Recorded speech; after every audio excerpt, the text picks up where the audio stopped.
Hello बच्चों। तो कैसे हैं आप लोग? उम्मीद करते हैं कि आप सब बहुत अच्छे होंगे। जहाँ भी होंगे स्वस्थ होंगे, अच्छे से पढ़ाई कर रहे होंगे, है कि नहीं?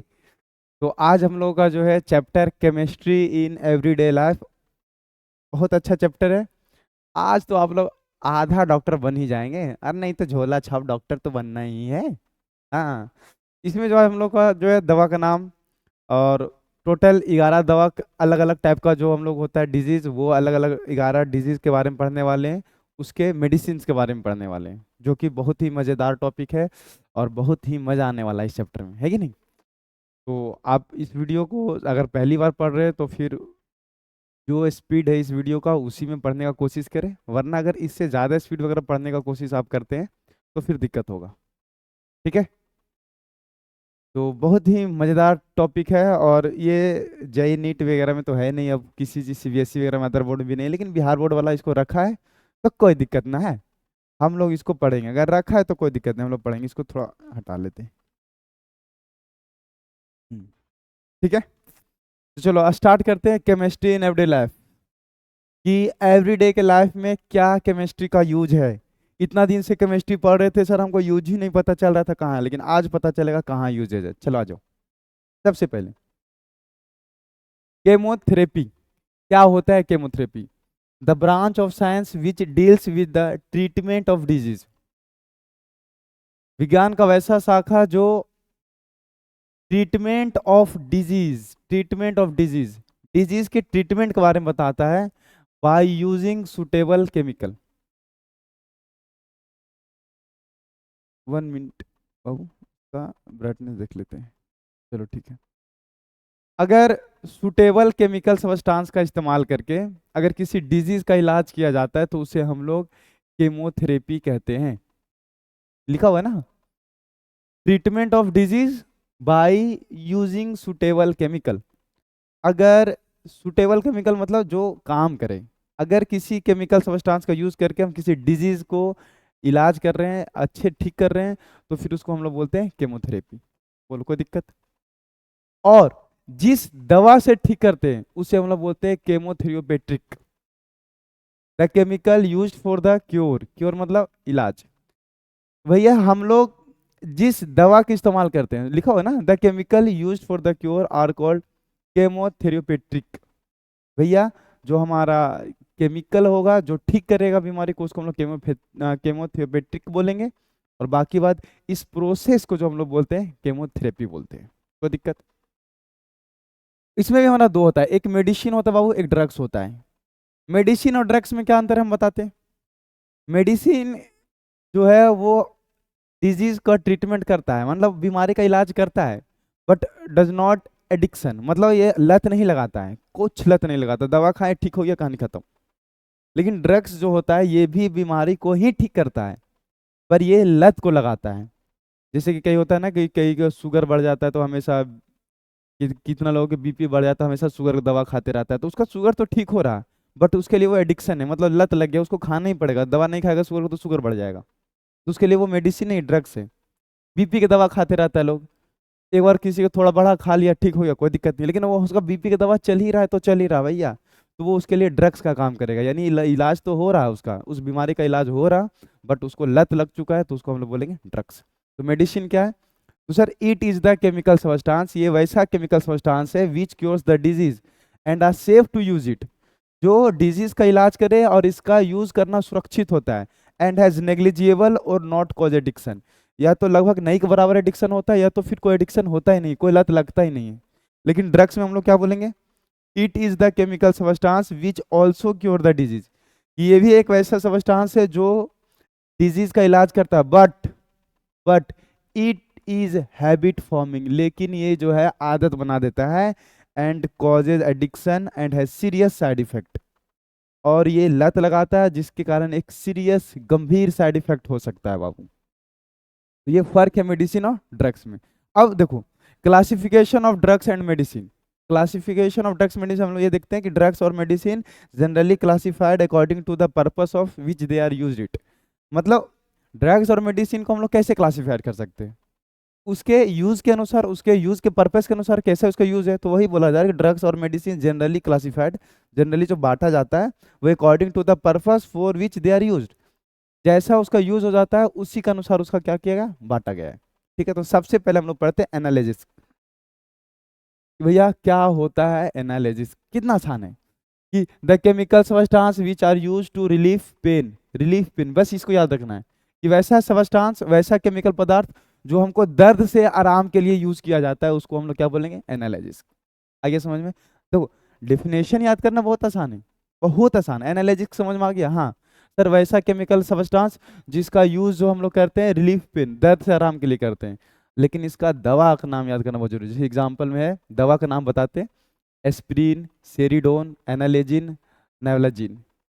ठीक है, तो ये दवा का नाम है। There are two types of analysis, जो दर्द से आराम के लिए हम लोग दवा का यूज करते हैं, दर्द से आराम के लिए, वो दो प्रकार का होता है। एक जो तुम दवा लिए उसके बाद तुमको जो है ना वो बेहोशी टाइप का लगेगा, नींद टाइप का आ जाएगा, दवा खाने के बाद सो जाओगे।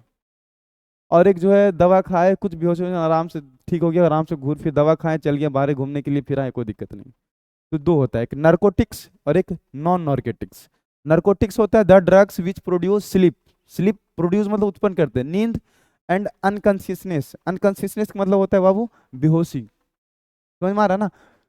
तो वैसा ये नार्कोटिक्स वैसा ड्रग्स होता है जिसको लेने के बाद, हमारे बॉडी में जाने के बाद वो नींद और अनकॉन्शियसनेस उत्पन्न करता है, यानी कि नींद आएगा और साथ में बेहोशी टाइप का लगेगा, तो उसको हम लोग नार्कोटिक्स बोलते हैं। एग्जाम्पल में मोर्फिन दवा खाओगे तब, कोडीन खाओगे तब, हीरोइन खाओगे तब।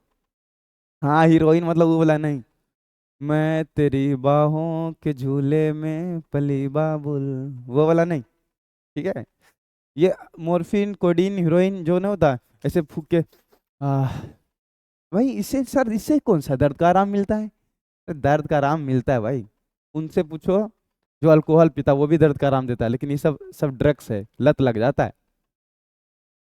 दिन भर काम करता है, रात में शाम में जाकर पी लेता है, बहुत आराम मिलता है, आराम मिलता है, एक्चुअल में आराम मिलता है। ये एक्सपीरियंस से नहीं बोल रहे हैं हम। राजा जी, मेरा कहने का मतलब ये था कि कई समझदार वही है जो दूसरा कोई कर रहे है उससे सीख जाए। ठीक है, तो भाई का पहुंच है तो पता चलता है कि जो थका हुआ रहता है भाई, अगर वो एक दो घुट मार लेता है तो आराम आराम से नींद आ जाता है, वरना थक्कल है दिन भर से काम करके एकदम सुतल है, पता ही नहीं चल रहा, इन्ने हड्डी में दर्द दे रहा है, इन्ने हड्डी में दर्द दे रहा है, नींद ही नहीं आ रहा, तो काम करता है। ठीक, तो वो नशा वाला होता है, हीरोइन कोडीन, समझ ही रहा होगा। Non narcotics the drugs which does not produce sleep, जो स्लीप प्रोड्यूस नहीं करता है, एंड अनकॉन्शियसनेस, ना ही नींद आए ना ही बेहोशी टाइप का लगे दवा लेने के बाद, और दर्द से आराम भी मिल जाए, तो उसको हम लोग बोलेंगे नॉन नार्कोटिक्स। जिस एग्जांपल में aspirin, Saridon, paracetamol, ETC. They are non addiction, ये लत नहीं लगता है, लेकिन इसमें लत लगेगा बाबू, इसमें लत लगेगा, बोलो कोई दिक्कत? तो ये बहुत आसान है, बस इसका आप लोग को याद करना पड़ेगा, याद करना ही पड़ेगा बाबू, बिल्कुल याद करना पड़ेगा। एक example, a drugs which is antipyretics as well as analysis, इनमें से कौन जो है antipyretic as aspirin, non narcotics में जाएगा, देख लो, एस्प्रिन, एनालिसिस। तो सर एनालिसिस तो समझ में आ गया, एंटीपैरेटिक्स तो बताए नहीं, अभी आगे बताएंगे तो समझ में आ जाएगा बाबू, अभी आगे बताएंगे तो बिल्कुल समझ में आ जाएगा। एक आ गया ट्रांक्विलाइजर, क्या होता है ट्रांक्विलाइजर, क्या होता है ट्रांक्विलाइजर, आ जाओ। देखो क्या बोलता है, the chemical substance, the chemical substance which are use to treatment, वैसा केमिकल सब्सटेंस जिसका इस्तेमाल इलाज के लिए किया जाता है। क्या इलाज के लिए किया जाता है? स्ट्रेस, हाँ हाँ हाँ हाँ, चिंता, एंजाइटी के लिए, घबराहट, फैटिग, तनाव, फैटिग मतलब तनाव, several mental disease, stress, anxiety, fatigue, several mental disease, बहुत सारा। नहीं, मेंटल डिजीज किसको बोलते हैं भाई? जो तनाव में रहता है, एकदम चिंता में रहता है, एकदम पता नहीं चल रहा, बहुत घबराहट हो रहा है, मेंटली प्रॉब्लम रहता है, अगर ये सब चीज से अगर किसी केमिकल सब्सटेंस का यूज करके ट्रीटमेंट किया जाता है, इलाज किया जाता है, तो उसे हम लोग ट्रांक्विलाइजर कहते हैं, are called tranquilizer. They are also called psychotherapeutic drugs, इसे हम लोग साइकोथेरेपेटिक ड्रग भी कहते हैं। Example, equanil, veronal, luminal, amytal, seconal, valium और सेरोटोनिन। ये तो याद करना ही पड़ेगा दवा का नाम, बस ट्रैंक्विलाइजर लिखो, तुमको डायरेक्ट याद हो जाए। ट्रैंक्विलाइजर वैसा केमिकल सब्सटेंस है जिसका treatment stress, anxiety, fatigue, mental disease ये सब के लिए इस्तेमाल किया जाता है, तो फिर उसको हम लोग बोलते हैं बाबू। डिफिनेशन बहुत याद है, बाकी तुम लोग देखना पड़ेगा। These form an essential component for the sleeping pills. Pills का मतलब होता है दवा, दवा दवा मतलब गोली, जो ना वो खाते हैं ना अब, उसको बोलते हैं पिल्स। एक जो छोटा सा गोली होता है। तो भैया ये बहुत ही एसेंशियल कंपोनेंट होता है, ट्रैंक्विलाइजर एक बहुत एसेंशियल कंपोनेंट है फॉर स्लीपिंग पिल्स, मतलब सोने के लिए दवा अगर बनाना है तो उसके लिए बहुत इंपॉर्टेंट है ये। ठीक है। It may be noted that even, ये ध्यान देने वाली बात है कि इट में भी नोटेड दैट, ये ध्यान देने वाली बात है कि नॉन एस्पिरिन, जो एस्पिरिन नहीं है, is the drugs of chosen for the prevention of heart attack and रिलीफर फ्रॉम द पेन एनालिजिया। मतलब हार्ट अटैक से भी बचने के लिए and relief from the pain angina, angina से पेन जो होता है, एंजीना में जो पेन होता है वहां से भी दर्द मुक्त होने के लिए भी हम लोग जो है नॉन एस्पिरिन दवा का इस्तेमाल करते हैं। ये देखो एंजीना समझ में आता है, हार्ट अटैक तो समझ में आ रहा है। हार्ट अटैक मतलब हार्ट लेफ्ट में होता है ना, हाँ, तो लेफ्ट में हो गया हार्ट, और बीच जो छाती में जो जलन होता है, छाती में जो जलन होता है उसको हम लोग बोलते हैं, जो छाती यहाँ पर होता है उसको हम लोग बोलते हैं अंजीना, अंजीना एंड नॉट अंटीना, अंजीना। अंजीना और हार्ट अटैक, अंजीना और हार्ट अटैक से बचने के लिए मतलब हार्ट अटैक से बचने के लिए, और एंजीना से दर्द, एंजीना से दर्द, नहीं नहीं नहीं। ना ना ना ना, हम बताते हैं। हार्ट अटैक से बचने के लिए और अंजीना में जो दर्द होता है उससे आराम पाने के लिए जो है हम लोग नॉन एस्पिरिन ड्रग्स का इस्तेमाल करते हैं। नॉन एस्पिरिन मतलब जो ये वाला छोड़कर भाई, नॉन एस्पिरिन मतलब हो गया कि जैसे कि पैरासीटामोल, एस्पिरिन, ये सब मतलब जिसका यूज करके तुमको बेहोशी टाइप का या तो फिर नींद टाइप का नहीं आ रहा, वैसा दवा नहीं, तुमको वैसा दवा खाना है जिससे बेहोशी और नींद टाइप का आता है, जैसे स्लीपिंग पिल्स। अब जैसे इसमें से कौन कौन था हमारा जो बेहोशी या तो नींद टाइप का आता है, एग्जांपल में यहाँ पर था ना, मोरफिन, कोडीन, हीरोइन, ये सब जो है वो इंपॉर्टेंट ड्रग्स है from the prevention of the heart attack and रिलीफर of the pain angina, angina में पेन से मुक्त के लिए ये सब सारा इंपॉर्टेंट है बाबू। ठीक है। तो ये कहानी सिर्फ किसका था, ट्रैंक्विलाइजर का। उसके अलावा एंटीसेप्टिक, एंटीसेप्टिक तो सब सब समझ में आता होगा कि ये वैसा केमिकल सब्सटेंस है which are use to either kill और प्रिवेंट। ये वैसा केमिकल पदार्थ है जिसका यूज किल मारने के लिए या तो प्रिवेंट, प्रिवेंट मतलब बचाने के लिए यानी बचने के लिए, किसका, grow of micro organism are called antiseptic. भैया अगर किसी, मान के चलो कोई भी हमारा बैक्टीरिया या तो एल्गी या तो फंगी जो भी है हमारे बॉडीज के अंदर, अगर वो कोई हार्मफुल माइक्रो ऑर्गेनिज्म अगर प्रोड्यूस हो रहा, तो उसको मारने के लिए या तो उसका ग्रोथ रोकने के लिए कि फैल ना जाए, जो केमिकल सब्सटेंस का इस्तेमाल करते हैं उसे हम लोग एंटीसेप्टिक बोलते हैं। हाँ ये बात याद रखना, एंटीसेप्टिक जो है वो हम लोग खाते नहीं हैं। एंटीसेप्टिक हम लोग ऊंट्स, अरल्स, घाव वगैरह पर हम लोग लगाते हैं। ऊंट्स मतलब गला, और अरल्स का मतलब होता है बाबू कि जैसे मान लो फोड़ा वगैरह होता है ना, फोड़ा वगैरह किसी का जल गया या तो उसको हम लोग बोलते हैं अरल्स। तो क्या होता है ना कि वैसा केमिकल सब्सटेंस जिसको हार्मफुल माइक्रो ऑर्गेनिज्म को मारने के लिए या तो फिर उसको रोकने के लिए जो हम लोग दवा का इस्तेमाल करते हैं उसे एंटीसेप्टिक बोलते हैं। These are not harmful to living tissue. मान लो हम लोग सरफेस पर लगा लिए, बाहरी से लगा लिए, क्योंकि इसका इस्तेमाल हम लोग बाहर से ही करते हैं एंटीसेप्टिक का, खा के नहीं करते। हम फिर से बोलते हैं एंटीसेप्टिक हम लोग बाहर से, डिटॉल को हम लोग लगाते हैं कि पीते हैं, आ रहे समझ में। बोरोप्लस को एक तरह एंटीसेप्टिक क्रीम मानते हैं, तो उसको हम लोग लगाते हैं कि खाते हैं, आ रहा है ना, उसका एंटीसेप्टिक को बात कर रहे हैं।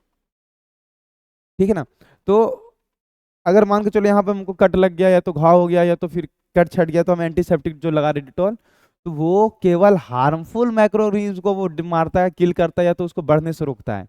ऐसा नहीं कि जो हमारे अंदर जो यूजफुल है, जो हमारे बॉडी के लिए इंपॉर्टेंट है उसको भी मार देगा। ये याद रखना बाबू।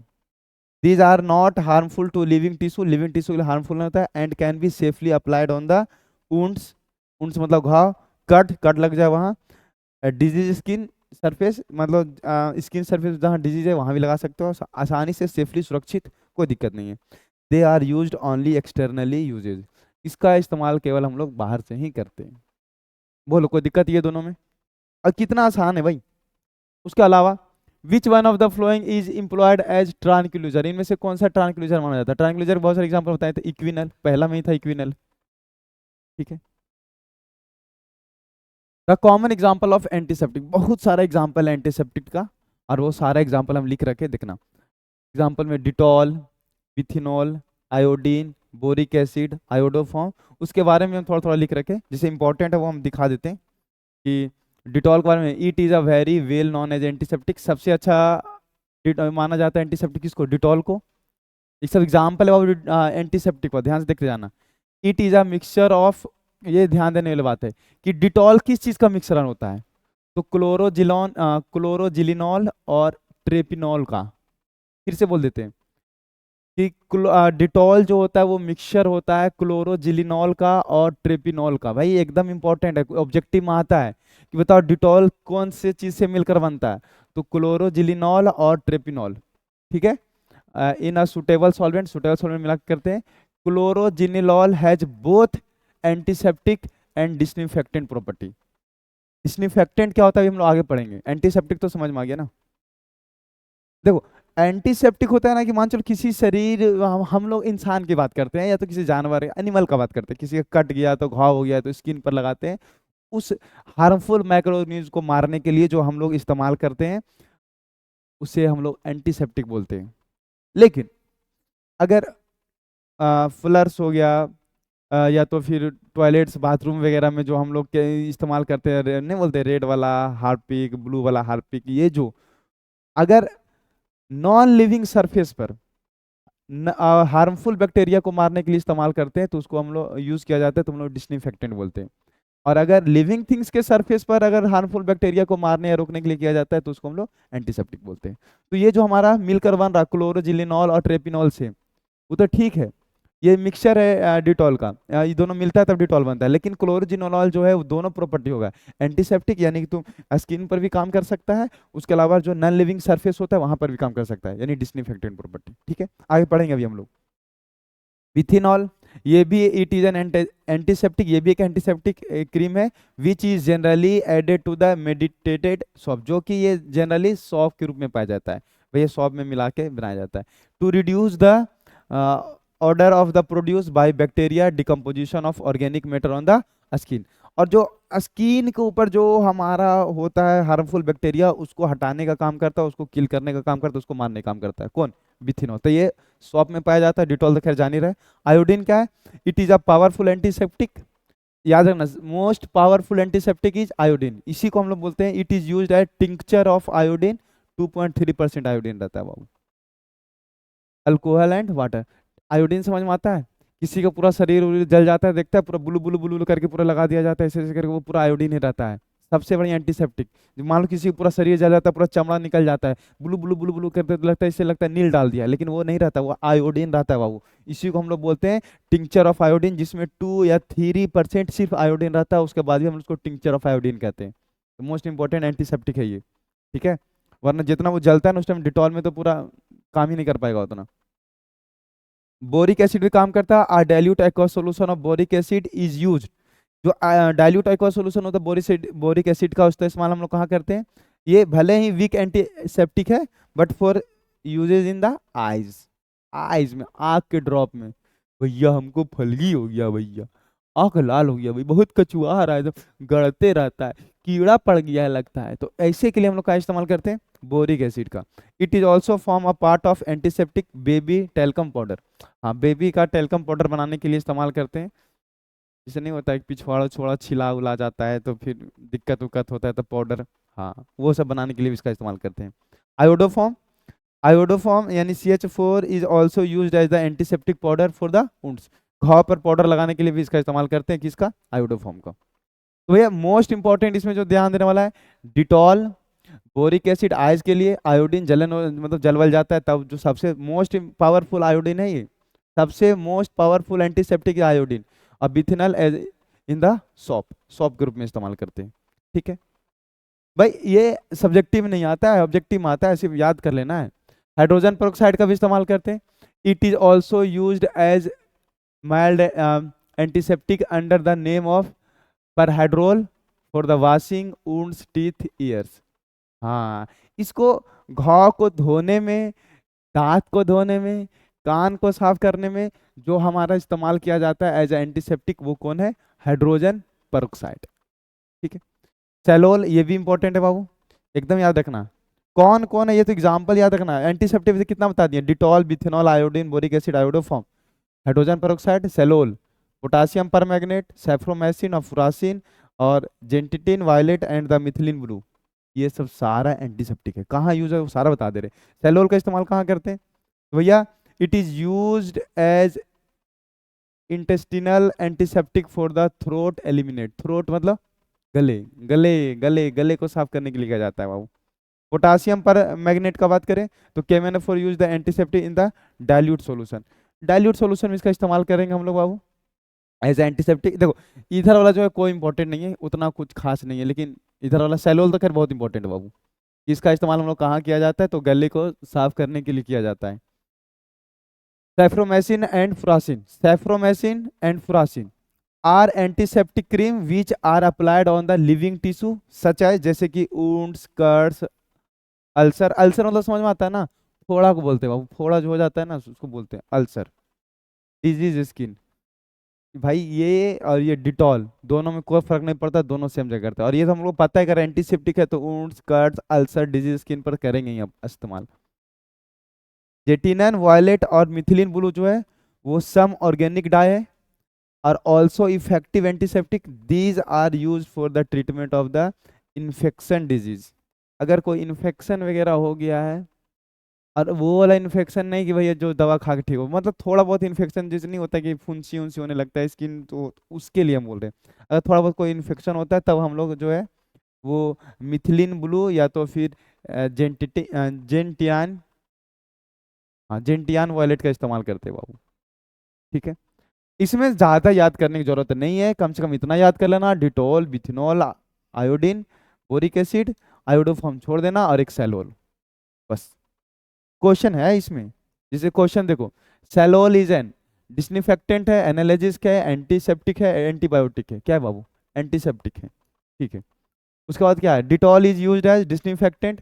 डिटॉल दोनों है, हम पहले ही बताएं, जस्ट बताएं, देख सकते हो। यहाँ पर हम आते हैं टॉपिक पर, ये देखो डिटॉल जो है वो एंटीसेप्टिक क्रीम है जिसमें क्लोरोजिलिनॉल और हमारा ट्रिपनॉल पाया जाता है, जो कि क्लोरोजिनोल दोनों काम करता है, एंटीसेप्टिक और डिसइंफेक्टेंट दोनों काम करता है। आ रहा समझ में? और अगर ये दोनों काम करता है, सुनना ध्यान से, और अगर ये दोनों काम कर रहा है तो हम लोग बोल सकते हैं कि डिटॉल के अंदर जो है वो क्लोरोजिनॉल पाया जाता है, इसलिए डिटॉल भी दोनों काम करेगा बाबू। तो हम लोग बोलेंगे डिटॉल दोनों काम करेगा, डिसइंफेक्टेंट का भी काम करेगा, एंटीसेप्टिक का भी काम करेगा। और एंटी मलेरियल नहीं, एंटी मलेरिया होता है वो, एंटी मलेरियल ऑल, मलेरिया के लिए भी इस्तेमाल करते हैं डिसइंफेक्टेंट, और एंटीसेप्टिक पर काम तो करता ही है। ओ क्वेश्चन पहले आ गया, उठा के रख देते हैं इधर। तुम इधर क्या कर रहे हो भाई? तुम्हारा काम ही नहीं है, तुम इसके लायक है ही नहीं। इसको अब भी ले जाते, यहाँ रख देते। चलो हो गया। अगला, the antiseptic present in Dettol. Dettol में कौन सा एंटीसेप्टिक प्रेजेंट रहता है? क्यूनालिन, यही तो बताएं सर, क्लोरोजिलिनॉल अभी तो जस्ट बताएं आप। इथेनॉल तो खुद एक एंटीसेप्टिक है, नन ऑफ दिच। अब आते हैं डिसइंफेक्टेंट। डिसइंफेक्टेंट समझते बाबू क्या होता है? हाँ बहुत ही छोटा चैप्टर है, मजेदार चैप्टर है यार। Disinfectant, the chemical substance which are use to kill, वैसा केमिकल सब्सटेंस जिसका इस्तेमाल करते हैं kill the micro organism in non living object. अभी तो जस्ट समझाए थे डिसइंफेक्टेंट और antiseptic.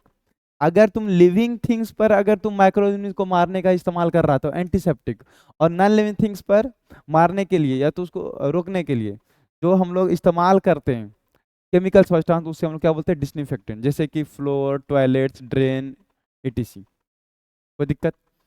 There are some substance which act as both antiseptic and disinfectant. कुछ कुछ ऐसे सब्सटेंस है जो दोनों काम करता है, एंटीसेप्टिक का भी यानी कि लिविंग टिश्यू पर भी काम करेगा और नॉन लिविंग पर भी काम करेगा बाबू। जैसे कि एग्जांपल में 0.2% एक्वा सोल्यूशन ऑफ फिनॉल, अगर फिनॉल का केवल 0.2% एक्वा सोल्यूशन लेगा तब तो केवल एंटीसेप्टिक का काम करेगा। वही फिनॉल को तुम 0.2% से 1 से 2% ले लेगा तो भैया वो डिसइंफेक्टेंट का काम करता है। तो सोच सकता है फिनॉल दोनों काम कर रहा। जब 0.2% है तो एंटीसेप्टिक, और जब 1 से 2% चला जाएगा तो किसका काम करेगा? डिसइंफेक्टेंट को। ठीक है। Cl2 is used for the making water fit for drinking at concentration 0.2 to 0.4 ppm। ppm तो समझ में आता है ना, पार्ट्स पर मिलियन। और हम लोग बचपन से जानते आ रहे हैं कि हम लोग जब कुआं वगैरह होता था तो पानी गंदा हो जाता था तो उसको साफ करने के लिए हम लोग पाउडर डालते थे। वो पाउडर कुछ नहीं, क्लोरीन ही होता था। क्लोरीन को पाउडर जैसे ही डाला जाता था ना तो वो क्या करता है कि वाटर को फिट करता फॉर ड्रिंकिंग। समझ में आ रहा है? उसको उसको अलग करता था, उसको साफ करता था और पीने लायक बनाता था।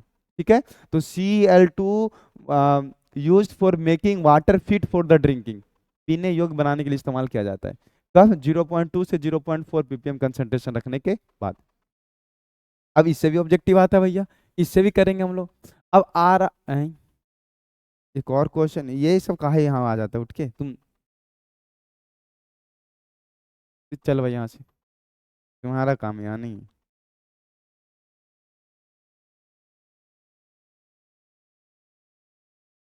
इधर रहो, इधर। चला आता है, चलो। डिसइंफेक्टेंट कोई क्वेश्चन नहीं इस पर, चलो कोई क्वेश्चन नहीं। अब आते हैं हम लोग इस पे, एंटी फर्टिलिटी। एंटी फर्टिलिटी क्या होता है? The chemical substance which are use to control the birth of child. ओ हो, इसका तो लगता है जरूरी है सर, बहुत जरूरी है। चलो सुन लो सुन लो, बहुत काम है।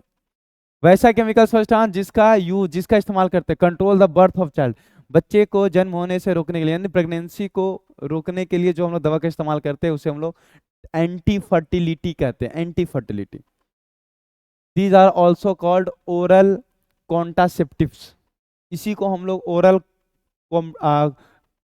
कॉन्ट्रासेप्टिव भी कहते हैं बाबू। जैसे एग्जाम्पल में कौन कौन सा दवा का इस्तेमाल करता है?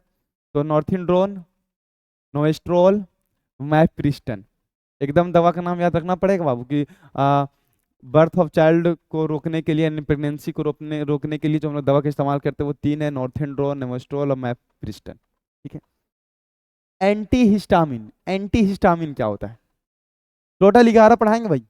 Anti histamine, these drugs are also called anti allergic drug. Anti histamine को ही हम लोग एंटी एलर्जिक ड्रग्स बोलते हैं and are use to treat the allergy. और इस देखो, हम क्या बोले, इस ड्रग्स को हम लोग एंटी एलर्जी ड्रग्स भी कहते हैं। और इसका इस्तेमाल जो हम लोग करते हैं वो एलर्जी के लिए इस्तेमाल करते हैं, जैसे कि स्किन रसेस, स्किन रसेस, स्किन रसेस, समझ रहा? Skin रसेस, inflammation of tissue, etc। Inflammation of tissue का मतलब होता है बाबू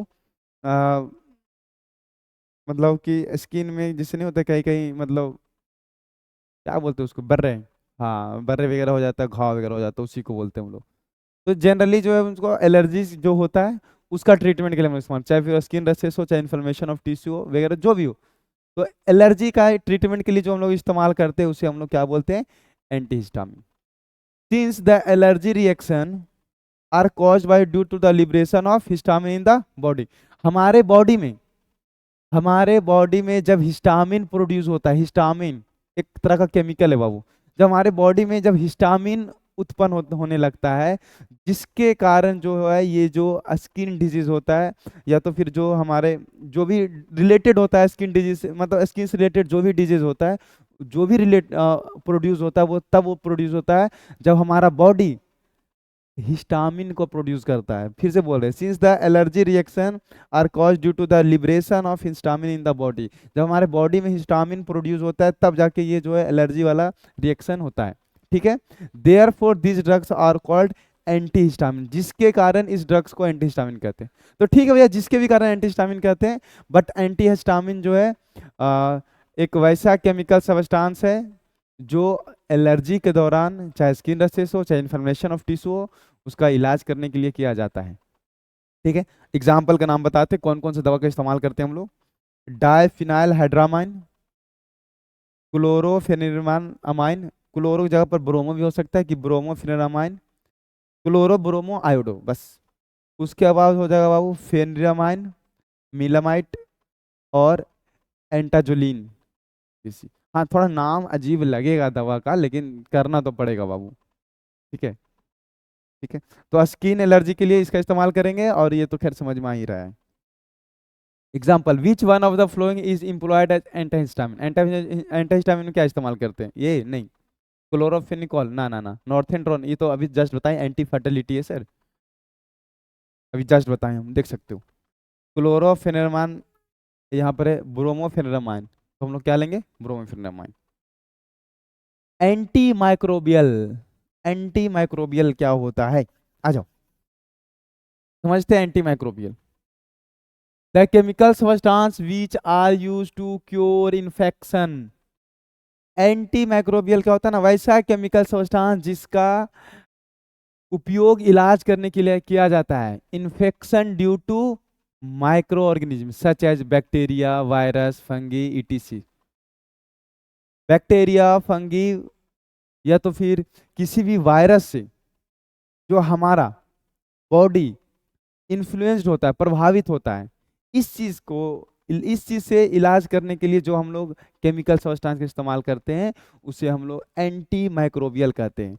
the chemical substance which are use to cure infection, हम वैसा केमिकल सब्सटेंस जिसका इलाज जो है वो इन्फेक्शन से बचने के लिए किया जाता है। किसके कारण? Due to microbial, due to micro organism, micro organism से, जैसे कि एग्जांपल में बैक्टीरिया, वायरस, फंगी, चाहे वो, देखो बैक्टीरिया जो है वो भी माइक्रो ऑर्गेनिज्म दिखाई नहीं देता है, वायरस के अंदर भी छोटे छोटे होते हैं, वो भी दिखाई नहीं देता है, वो भी उसके अंदर भी माइक्रो ऑर्गेनिज्म है, फंगी है, सब है। तो हम लोग का हार्मफुल माइक्रो ऑर्गेनिज्म से बचने के लिए, हार्मफुल माइक्रो ऑर्गेनिज्म मतलब क्या हो गया? लिखा हुआ तो है, बैक्टीरिया, वायरस, फंगी, टी सब, अगर ये सब से, ये सब मेरे लिए हार्मफुल माइक्रो ऑर्गेनिज्म है, ये सब से बचने के लिए जो हम लोग केमिकल सब्सटेंस का इस्तेमाल करते हैं, जो इसका इलाज करने के लिए जो हमको जो केमिकल सब्सटेंस का इस्तेमाल करते हैं, उसे हम लोग एंटी माइक्रोबियल बोलते हैं। जैसे एग्जांपल में अर्थ फेनामाइन, एग्जांपल में अर्थ फेनामाइन, इसी को हम लोग बोलते हैं बाबू सल्वर्सन। अर्थ फेनामाइन, इसी को एग्जांपल बोलेंगे सल्वर्सन, एजोडाइन, प्रोंटोसिल, और हो जाएगा बाबू सल्फनिली अमाइड, सल्फनिल अमाइड, देख सकता है सल्फनिल अमाइड। तो ये याद करना पड़ेगा, ये दवा का नाम है बाबू, बिल्कुल याद करना पड़ेगा। अगला है एंटीबायोटिक्स। एंटीबायोटिक्स तो बार बार नाम सुना होगा, हाँ हाँ, antibiotics the chemical substance which are use to produce by micro organism, जैसे कि बैक्टीरिया, फंगी, और prepared in the laboratory which are use to kill और inhibit the growth of harmful microorganism are called antibiotics. देखो, antiseptic और antibiotic में क्या difference है? Antiseptic वैसा केमिकल सब्सटेंस होता है जो हम लोग बाहरी से यूज करते हैं, ओनली एक्सटर्नली यूजेस किया जाता है, कट गया घाव पे, अर्लर्स पे, या तो कहीं फोड़ वगैरह हो गया, उस पर हम लोग इस्तेमाल करते हैं। लेकिन जो हमारा एंटीबायोटिक्स होता है वो वैसा केमिकल सब्सटेंस होता है जो हार्मफुल बैक्टीरिया या तो फिर फंगी या तो हमारे बॉडी के अंदर जो भी हार्मफुल माइक्रो ऑर्गेनिज्म होता है, उसे मारने के लिए, जो हम लोग या तो उसे रोकने के लिए, मारने के लिए, या तो फिर उसको और हमारे बॉडी के अंदर बढ़ ना जाए उसे रोकने के लिए जो हम लोग दवा का इस्तेमाल करते हैं, उसे हम लोग एंटीबायोटिक्स कहते हैं। तो सर वो भी तो वही था, नहीं नहीं, बट उसको हम लोग बाहरली एक्सटर्नली यूज कर सकते हैं, इसको हम लोग खाकर, हम लोग खाएं, फिर हमारा जो जैसे हम लोग दवा खाएं, और दवा खाने के बाद जो हमारे अंदर यूजफुल टिश्यूज है, जो यूजफुल लिविंग टिश्यू है, जो हमारे जो हार्मफुल टिश्यू उससे जो लड़ रहा है, उसको स्ट्रॉन्ग करने के लिए, उससे लड़ने के लिए, उसको रोकने के लिए, या तो उसको मारने के लिए जो हम लोग केमिकल सब्सटेंस का इस्तेमाल करते हैं, उसे हम लोग एंटीबायोटिक्स करते हैं। ये एक्सटर्नली यूज नहीं होता है, इसको इंटरनली यूज करते हैं, खाते हैं, फिर हमारे बॉडी के अंदर जो हमारा लिविंग टिश्यू होता है और जो हार्मफुल वाला होता है और जो यूजफुल वाला होता है, यूजफुल वाला को स्ट्रॉन्ग करते हैं, फिर वो उससे जाके लड़ता है, फिर उसको मार देता है, या तो फिर उसको रोक के रख ले रहता है, तो उसे हम लोग क्या बोलते हैं? एंटीबायोटिक्स। ठीक है, इसका there are two types of antibiotics. Antibiotics दो प्रकार का होगा, एक बैक्टीरियसिडियल एंटीबायोटिक, एक होगा बैक्टीरियोस्टेटिक एंटीबायोटिक। बैक्टीरियसिडियल एंटीबायोटिक किसको बोलेंगे? कि these antibiotics kill the microorganism in our body, ये हमारे बॉडी के अंदर माइक्रोऑर्गेनिज्म को मार देता है, रोकता नहीं है। यहाँ हम बोल रहे हैं कि मार भी सकता है रोक भी सकता है, लेकिन ये दो प्रकार का, बैक्टीरियल और बैक्टीरिया स्टैटिक्स। बैक्टीरियल जो होगा ना वो मार ही देगा भाई, जिसका जिससे कि मान चलो तुम पेनिसिलिन खा रहे हो, या तो ओफ्लोक्सिन खा रहे हो, या तो फिर एमिनोग्लाइकोसाइड्स खा रहे हो, तब तो फिर ये तुम्हारे बॉडी के अंदर जो हार्मफुल माइक्रोऑर्गेनिज्म होगा और जो यूजफुल वाला होगा, यूजफुल वाला हार्मफुल वाला को मार ही देगा, एकदम खत्म कर देगा।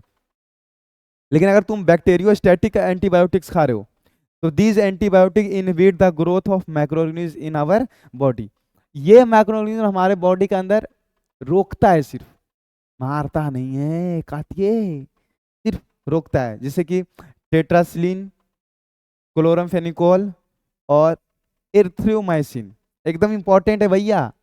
एंटीबायोटिक्स कौन, जो हार्मफुल बैक्टीरिया को बढ़ने से रोकता है हमारे बॉडी के अंदर, तो टेट्रासिलिन, क्लोरामफेनिकोल और इरिथ्रोमायोसिन, ये तो एकदम फेमस है, इसको तो याद कर लो। ए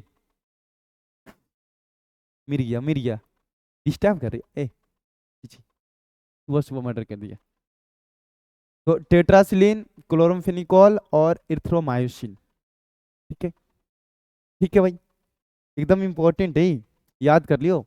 बीच of the following is bacteriostatic antibiotic, रोकने के लिए किसका इस्तेमाल करते हैं, ये देखो, इरिथ्रोमायोसिन, ईया, ई रहा, ई रहा, ई देख लो, दिख रही है, हाँ दिख रही है मास्टर, मजा आ रही है पढ़ने में।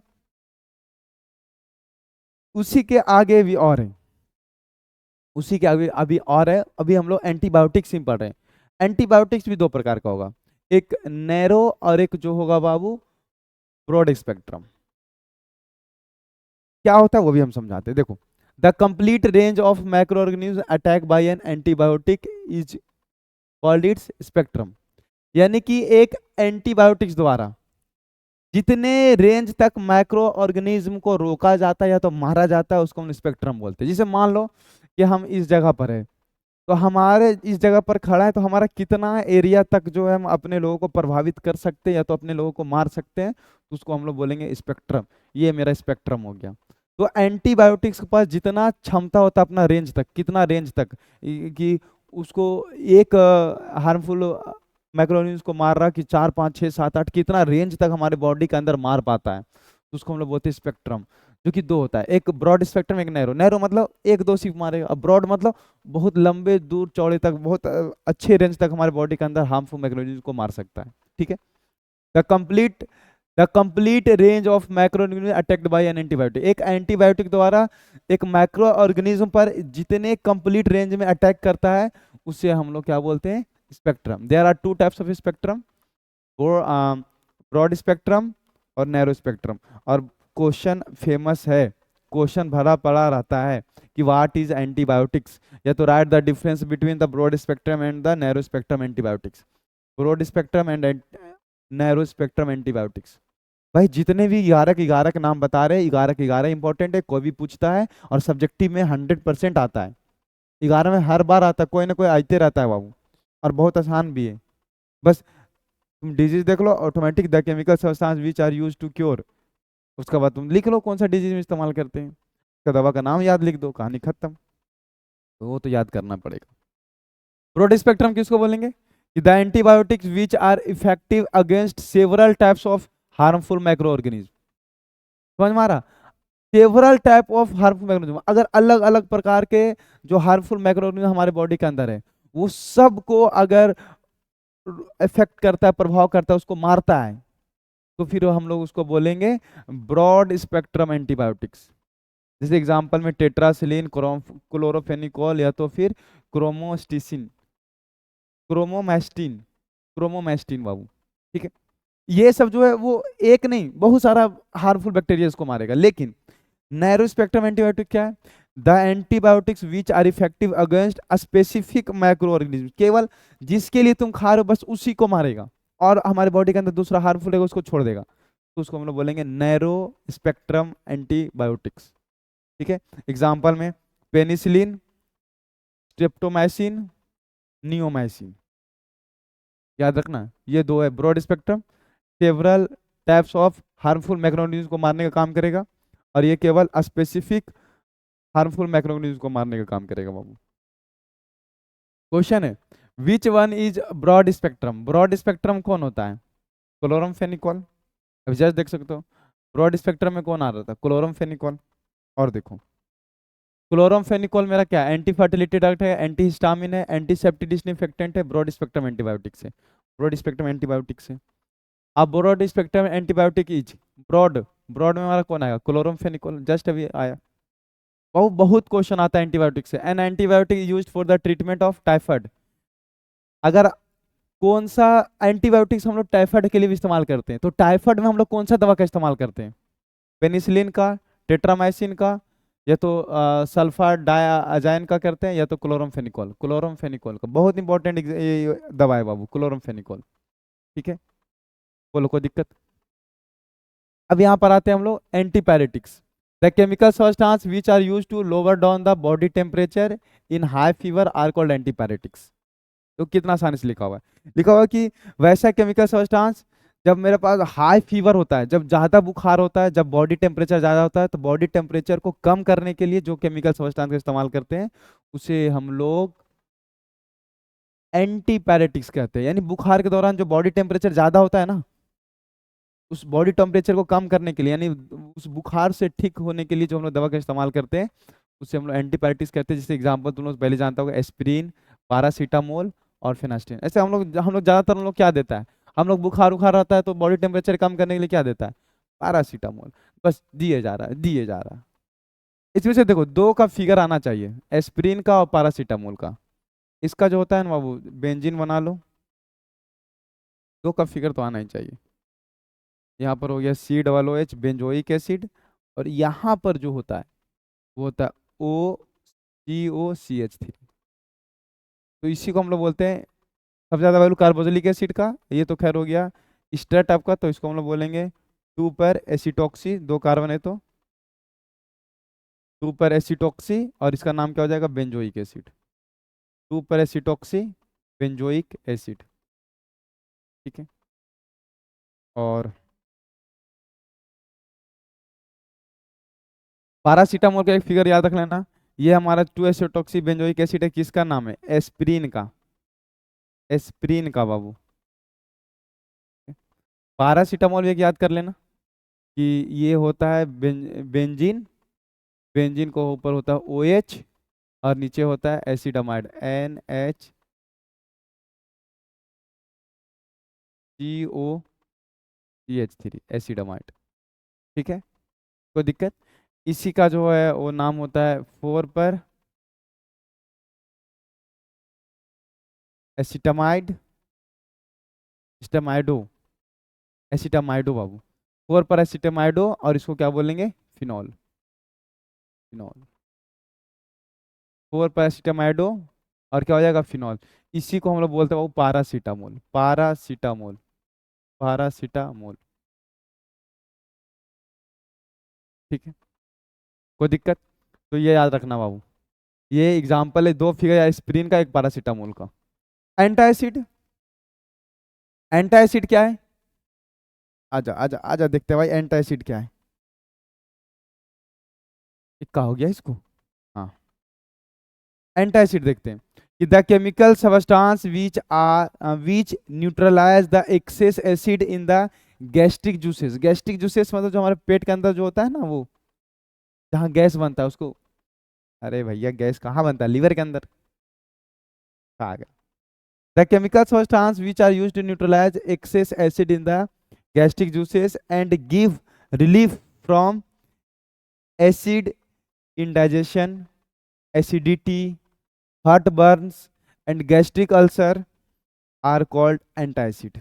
आ रहा है समझ में कि वैसा केमिकल सब्सटेंस जिस जो न्यूट्रलाइज करता है, उदासीन करता है, जब हमारे पेट में एसिडिटी हो जाता है, या तो फिर हमारा जलन होने लगता है, या तो फिर हमारा गैस्ट्रिक जूसेस में गैस बना लेता है, एकदम आह गैस बन गया है, इसलिए पेट में दर्द हो रहा है, खाना नहीं पच रहा है, तो उसको न्यूट्रल करने के लिए, उदासीन करने के लिए जो हम लोग दवा लेते हैं उसे हम लोग क्या कहते हैं, एंटासिड। एग्जाम्पल में है हिस्टामिन, टामेटिडिन, तो नाम अजीब है बाबू, रेटिंडिन, उसके बाद क्या है, ओमाप्रेजोल, उसके बाद लैंसोप्रेजोल, ईटीसी। ये सब दवा का नाम है। तो सर हम लोग तो इनो का इस्तेमाल करते थे, इनो का बात नहीं कर रहे हैं हम लोग, केमिकल सब्सटेंस की बात कर रहे हैं। हाँ, antacid remove the excess acid and raise the pH to the appropriate level in the stomach. हमारे पेट में जो भी गड़बड़ी होता है भैया, चाहे फिर बर्न हो रहा हो, चाहे इंडाइजेशन प्रॉब्लम हो, चाहे गैस्ट्रिक सिस्टम गैस बना रखा हो, चाहे जो भी दिक्कत हो, उसको क्या करता है ना वो antacid remove the excess acid, जो एसिडिटी हमारे अंदर हो जाता है पेट के अंदर, उसको रिमूव करता है, हटाता है, और अप्रोप्रिएट लेवल पहुंचाता है पीएच वैल्यू का स्टोमक के अंदर। तो पीएच वैल्यू कितना होता है 7, तो पीएच वैल्यू 7 तक ले जाता है भैया स्टोमक। अच्छा तुमको ज्यादा हो गया, कम करते हैं। कौन काम करता है? एंटासिड। ठीक है। Over production of acid in the stomach can be control bye, तो जब हमारे पेट में बहुत ज्यादा एसिड प्रोडक्शन होता है, उत्पन्न होता है, तो उसको कौन कंट्रोल करता है? एंटासिड, एनालिसिस, एंटीपायरेटिक, एंटीबायोटिक्स, कौन? एंटासिड। अभी जस्ट बताएं, एंटासिड, एंटासिड। और देखो, over production of acid in the stomach can be control by antacid. ये रिपीटेड क्वेश्चन होगा वाका। ओह, ध्यान नहीं देता है, इसको तनख्वाह काट लेंगे हम। बहुत ही लोग बदमाशी करने लगे आजकल। एस्प्रिन इज एन, एस्प्रिन कौन सा है? Antibiotics, antipyretics, antiseptic, none of this. Antipyretics. अभी जस्ट बताएं, देख सकते हो कहाँ गया एंटीपायरेटिक्स। एस्प्रिन, एस्प्रिन बुखार की दवा, बुखार का 3 दवा, एस्प्रिन, पैरासीटामोल, फेनास्टीन। भूलना नहीं है बाबू, भूलना नहीं है।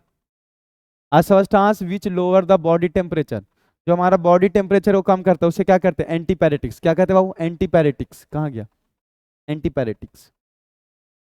2 acetoxy benzoic acid is called, 2 acetoxy benzoic acid को एस्प्रिन बोलते हैं, और 4 पर एसिटामाइडो फिनॉल को हम लोग पैरासीटामोल कहते हैं। जस्ट बताएं फिगर, तो क्या बोलेंगे इसको? एस्प्रिन। 2 एसिटॉक्सी बेंजोइक एसिड का इस्तेमाल कहाँ करते हैं? तो 2 एसिटॉक्सी बेंजोइक एसिड को क्या बोलते हैं? एस्प्रिन। एस्प्रिन, पैरासीटामोल, फेनिस्टीन किसका इस्तेमाल करते हैं? तो बुखार को कम करने के लिए। बुखार को जो कम करते हैं उसको क्या बोलते हैं? एंटीपायरेटिक्स। एस्प्रिन क्या है? 2 मिथाइल बेंजोइक एसिड, मिथॉक्सी नहीं, मिथाइल बेंजोइक एसिड नहीं, एसिटिक ओजेलिक एसिड नहीं, acetyl salicylic acid. Common name, common name, common name बाबू, एस्प्रिन का common name acetyl salicylic acid. Salicylic acid और सैलिसाइल एल्डिहाइड बताए थे ना। बेंजीन के ऊपर यहाँ पर सी डबल ओ एच और फिर यहाँ पर रहता है तो हम लोग बोलते हैं सैलिसाइलिक एसिड, और यहाँ पर एल्डिहाइड रहता है और यहाँ पर रहता है तो क्या बोलते हैं? सैलिसाइल एल्डिहाइड। तो यहाँ पर कार्बोक्सिलिक एसिड था एस्प्रिन में, तो क्या बोलेंगे? Acetyl salicylic acid. Antipyretics are used to relief pain, relief from the anxiety, bring down the body temperature. Body temperature को कम करता है बाबू। Which one of the following the types of drugs reduce the fever, fever को कम करने के लिए क्या क्या इस्तेमाल करते हैं? एंटीपायरेटिक्स। बार बार बोल रहे हैं एंटीपायरेटिक्स, बहुत इंपॉर्टेंट है बाबू। नॉर्मल सोचता है बुखार उखार लग जाएगा, बच्चे लोग पहले यही पूछ लेते हैं भर भर के, तो सबसे ज्यादा यही पूछता है। अ ड्रग्स विच एंटीपायरेटिक्स एल्वेज एनालिसिस। अब इससे पहले भी क्वेश्चन हमारा आया था, एंटीपायरेटिक्स एनालिसिस कौन काम करता है? एस्प्रिन। और यहाँ भी एस्प्रिन होना चाहिए, एस्प्रिन नहीं है तो पैरासीटामोल देख लेंगे। ये होगा नहीं, ये होगा नहीं। पेनिसिलिन तो मेरा एंटीबायोटिक्स है। पारासीटामिडोफिनॉल, हाँ, पारा पारा एसिटामिडोफिनॉल को ही हम लोग पारासीटामोल बोल रहे हैं, पारासीटामोल। ये इसका आईपीएसी नेम दे रखा है बाबू, पारासीटामोल। बता ना, पारा, पारा किसको बोलते हैं? 1 4 को। तो 4 पर मेरा क्या आ जाएगा? अभी तो यही तो अभी अरे भैया गड़बड़ा गए हो। ये यहाँ पर आ जाओ, कहाँ आ गया? ये देखो, ये देखो, ये देखो, 4 पर एसिटामिडोफिनॉल है, तो 4, 1 2 3 4, 4 को हम पारा बोल सकते हैं, तो पारा एसिटामिडोफिनॉल भी तो होगा। किसको बोलते हैं? पैरासीटामोल को बोलते हैं। और पैरासीटामोल, एस्प्रिन, ये सब क्या है? एनालिसिस भी है। एनालिसिस किसको बोलते हैं? ये बताओ, एनालिसिस किसको बोलते हैं? सर वैसा दवा जो हमको दर्द से आराम मिलता है और खाने के बाद ना ही नींद ना ही बेहोशी टाइप का आता है। तो पैरासीटामोल खाने के बाद कौन सा नींद और बेहोशी टाइप का आता है? दर्द से आराम भी मिलता है, बुखार भी ठीक होता है भाई। तो एंटीपायरेटिक्स और दोनों काम करता है वो पैरासीटामोल, देख सकता है। एसिटोमेडोफिनॉल है ना, वही नाम लिखा हुआ है पीएससी ने, बस हम वहाँ 4 लिखे हैं, यहाँ पर ये क्या लिखा है? पारा। और 1 4 को हम लोग पारा ही बोलते हैं। तो ऑप्शन नंबर क्या हो जाएगा? बी। एकदम याद रखना बाबू इसको। Which of the following drugs reduce fever, कौन सा बुखार को कम करता है? एस्प्रिन पैरासीटामोल एकदम फेमस है, दो एग्जांपल बाबू। इक्विनॉल, पेनिसिलिन, क्लोरोफिनॉल, ये तो एंटीबायोटिक्स है। पेनिसिलिन भी हमारा एंटीबायोटिक्स है। इक्विनल मेरा टर्नक्यूलिज़र है। एनेस्थेटिक, ये सबसे आसान है, सॉरी सबसे लास्ट भी है, और मस्त भी है, अच्छा भी है। क्या होता है एनेस्थेटिक? कितने मिनट हो गया? 50 मिनट हो गए? कोई दिक्कत नहीं है, कोई दिक्कत नहीं, कोई दिक्कत नहीं बाबू। एनेस्थेटिक, एनेस्थेटिक का मतलब, एनेस्थेटिक मतलब बेहोशी करने के लिए। जैसे मान के चलो ऑपरेशन वगैरह होता है, तो बेहोश करने के लिए इस्तेमाल किया जाता है। या तो फिर इनसेंसिबिलिटी, इनसेंसिबिलिटी मतलब जहां पर हमारा सेंसन होता है, इसे छू रहा तुमको पता चल रहा, इसको सून करने के लिए, तो उसको बोलते हैं इनसेंसिबिलिटी। सून करने के लिए जो हम लोग दवा इस्तेमाल करते हैं, उसे हम लोग बोलते हैं anaesthetics. The chemical substance which produce general insensibility to pain, pain से इनसेंसिबिलिटी उत्पन्न करने के लिए जिसका इस्तेमाल करते हैं, दर्द से। अब ये जहाँ दर्द हो रहा है भाई, ये बहुत दर्द हो रहा था, तो उसको सून कर देते हैं। अच्छा अभी सून है, आह, इनसेंसिबिलिटी, ओहो अब ऑपरेशन हो सकता है। एंड अदर सेंसेशन, और अलग अलग प्रकार के सेंसेशन के लिए अगर किया जाता है तो उसे एनेस्थेटिक कहते हैं। जैसे कि cocaine and the novocaine, cocaine और novocaine are the local anaesthetic. Cocaine और नोवोकिन जो लोकल एनेस्थेटिक है, जैसे कि कोकीन नोवोकिन ये तरह का ड्रग है। तो कोई एकदम थका मारा है, तो किसी को कुछ नहीं पता चला, एकदम सब तरह का सेंसेशन खो चुका है, तो शरीर वाला छोड़ दो, माइंड वाला सेंसेशन भी, इनसेंसिबिलिटी को पता नहीं चल रहा, दिन रात का हो गया, एकदम एकदम फूक के एकदम टान लिया है, हाँ, कुछ नहीं पता चल रहा, एक तरह का बेहोशी में चला गया वो। ठीक, उसको बोलते हैं हम लोग general insensibility. Chloroform, diethyl and vinyl ether etc are the general anaesthetic. अब जो जो पहले बेहोशी के लिए क्लोरोफॉर्म का इस्तेमाल करते थे, लेकिन अब जो है डाइथाइल या तो हम लोग विनाइल ईथर, जब ऑर्गेनिक पढ़ा तो उस टाइम भी बोले थे कि ऑपरेशन वगैरह में बेहोश बेहोश करने के लिए जो हम लोग करते हैं एस्थेटिक के लिए जो इस्तेमाल करते हैं, वो अभी ज़्यादातर हम लोग विनाइल ईथर का करते हैं। क्यों? क्योंकि ये सनलाइट के उपस्थिति में कोई टॉक्सिक गैस नहीं बनाता है, लेकिन क्लोरोफॉर्म क्या बना लेता है? COCl2 कार्बोनिल क्लोराइड बना लेता है, जो कि एक टॉक्सिक गैस होता है, और जिसको सूंघने के बाद बेहोश नहीं होगा, चल पड़ेगा। ठीक है, तो अब हम लोग जनरल इसका इस्तेमाल करते हैं। और पहले जो होता था ना, ये तो लोकल है, लोकल मतलब गांजा फूक के सूत रहो, तो ये एनेस्थेटिक की कहानी है। Which of the following chemical are use anesthetic, anesthetic में कौन सा केमिकल फॉर्मूला का इस्तेमाल करते हैं? कार्बन टेट्राक्लोराइड, डाइफिनाइल, या तो बेंजीन का, या तो क्लोरोफॉर्म। CHCl3 का नाम क्या होता है बाबू? क्लोरोफॉर्म। तो हम लोग क्लोरोफॉर्म का इस्तेमाल करते हैं। ठीक है, अ drugs which is effective in the curing malaria, malaria के दौरान हम लोग कौन सा दवा का इस्तेमाल करते हैं? एस्प्रिन, एस्प्रिन तो खाली बुखार कम होगा, मॉर्फिन नहीं, क्यूनिन। याद रखना, मलेरिया के दौरान जो हम लोग दवा का इस्तेमाल करते हैं वो क्या होता है? Quinine, quinine. The drugs used against AIDS, AIDS के दौरान जो हम लोग इस्तेमाल करते हैं वो होता है AGT, एजिडो ट्राइमिथेन, एजिडो ट्राइमिथाइअमाइन, यही होता है इसका फुल फॉर्म। ठीक है, इसका इस्तेमाल करते हैं। जो 11 है, 11 को याद करना डिफिनेशन, और उसका दवा का नाम, ऑटोमेटिक सारा ऑब्जेक्टिव भी बन जाएगा और काम भी हो जाएगा बाबू। बोलो कोई दिक्कत? इसके बाद थोड़ा सा यहाँ कहानी चेंज होता है, और जो कि बहुत ही आसान है और मज़ा भी आता है। कुछ कुछ इंपॉर्टेंट है सोप एंड डिटर्जेंट से, जो कि हम लिख रखे हैं। बहुत ज़्यादा टफ भी नहीं है और मस्त भी है। एक बार देख लेते हैं कहीं बैटरी तो लो तो नहीं हो रहा। अच्छा बैटरी लो होने वाला है, थोड़ा सा हम बैटरी चेंज कर लेते हैं, नहीं तो फिर दिक्कत हो जाएगा। एक सेकेंड।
हाँ भाई। अब आवाज जा रहा क्लियर? चलो, नहीं ना, आवाज तो पहले भी क्लियर जा रहा होगा, लेकिन बैटरी एकदम लो हो जाता है, पता नहीं चलता, हम पढ़ाने की धुन में रहते हैं, फिर पता चल रहा था आवाज रिकॉर्ड नहीं हुआ था, फिर उसको हम कट नहीं कर सकते थे, दोबारा पढ़ा नहीं सकते थे, इसलिए चेंज कर लिए भाई। चलो आ जाओ। अब यहाँ से बहुत ज़्यादा चैप्टर नहीं बचे, 2-4 स्लाइड बचा हुआ है, उसको कंप्लीट करते हैं। और ध्यान में रहे कि जो अभी यहाँ से बता रहे हैं वो भी इंपॉर्टेंट है और अच्छा इंपॉर्टेंट है बाबू। जैसे होता है ना कि क्वेश्चन आता है फूड प्रिजर्वेटिव क्या है, what are food preservative, preservative क्या है फूड प्रिजर्वेटिव। आओ देखते हो क्या होता है फूड प्रिजर्वेटिव। कि the substance which are use to prevent the spoilage of food material due to microbial growth and retain their nutritive value for the long period are called food preservative. आया समझ में? नहीं समझ में आया ना? देखो, एंटीऑक्सीडेंट और फूड प्रिजर्वेटिव दोनों को थोड़ा अच्छे से समझना। ये क्या होता है ना, फूड प्रिजर्वेटिव ये बताता है, फूड प्रिजर्वेटिव मतलब होता है संरक्षण। अगर किसी भोजन को एंटी माइक्रोबियल ग्रोथ, मतलब एंटी माइक्रोबियल मतलब वैसा माइक्रोऑर्गेनिज्म जो भोजन को खराब करता है, तो वैसा माइक्रोऑर्गेनिज्म जो भोजन को खराब कर रहा, धीरे धीरे उसको भोजन को खराब कर रहा, सड़ा गला रहा, तो उस चीज को बचाने के लिए जो हम लोग सबस्टांस का यूज करते हैं उसे हम लोग फूड प्रिजर्वेटिव कहते हैं। उसको रोकने के लिए, उस हार्मफुल माइक्रोऑर्गेनिम्स को, या तो उससे बचने के लिए, या तो भोजन को खराब होने से बचाने के लिए, ताकि उसके अंदर जो पोषक है, जो न्यूट्रिटिव वैल्यू है, वो बहुत लंबे समय तक रहे। भोजन खराब हो जाएगा तो न्यूट्रिटिव वैल्यू तो पूरा खत्म हो जाएगा, पोषक का मात्रा कुछ रहेगा नहीं, बल्कि और हमारे शरीर के अंदर जो एक तरह का डिजीज उत्पन्न कर देगा। तो भोजन को लंबे समय तक सुरक्षित रखने के लिए, संरक्षित रखने के लिए, उसका न्यूट्रिटिव वैल्यू को बनाए रखने के लिए जो हम लोग केमिकल का इस्तेमाल करते हैं, जो हम लोग सब्सटेंस का इस्तेमाल करते हैं, उसे हम लोग फूड प्रिजर्वेटिव कहते हैं। एंड एंटीऑक्सीडेंट क्या है? बहुत सारे ऐसे फूड्स होते हैं ना जो ऑक्सीजन की उपस्थिति में वो क्या करते हैं ना, या तो इन्वायरमेंट की उपस्थिति में ऑक्सीडेशन कर लेते हैं, और ऑक्सीडेशन करने के बाद वो भोजन खराब हो जाता है। ऑक्सीडेशन मतलब इलेक्ट्रॉन का लेन देन कर ले, ऑक्सीडेशन के और हर एक सबस्टांस का भैया एटम से मिलकर बना है, तो उसके पास इलेक्ट्रॉन प्रोटॉन तो होगा ही, तो इलेक्ट्रॉन को बाहर निकालने के बाद ऑक्सीडेशन कर लेते हैं। यहाँ तक कि आयरन ऑक्सीडेशन करने के बाद जंग लग जा रहा। ये मैं सोच रहा हूँ लिविंग थिंग्स नहीं है तो कोई ऑक्सीडेशन करेगा, सब करेगा भाई, हर कोई जो ऑक्सीडेशन कर सकता है, ठीक है, जिसका पास इलेक्ट्रॉन लेन देन करने का क्षमता, हम लोग भी करते हैं, सब कोई करता है। हर एक चीज एटम से मिलकर बना और एटम के पास इलेक्ट्रॉन प्रोटॉन है। तो अगर कोई भोजन ऑक्सीडेशन होने के बाद अगर भोजन खराब हो जा रहा, तो उससे बचने के लिए जो हम लोग इस्तेमाल करते हैं उसे एंटीऑक्सीडेंट बोलेंगे।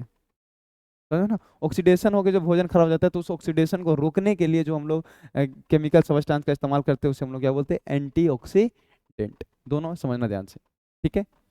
कोई दिक्कत?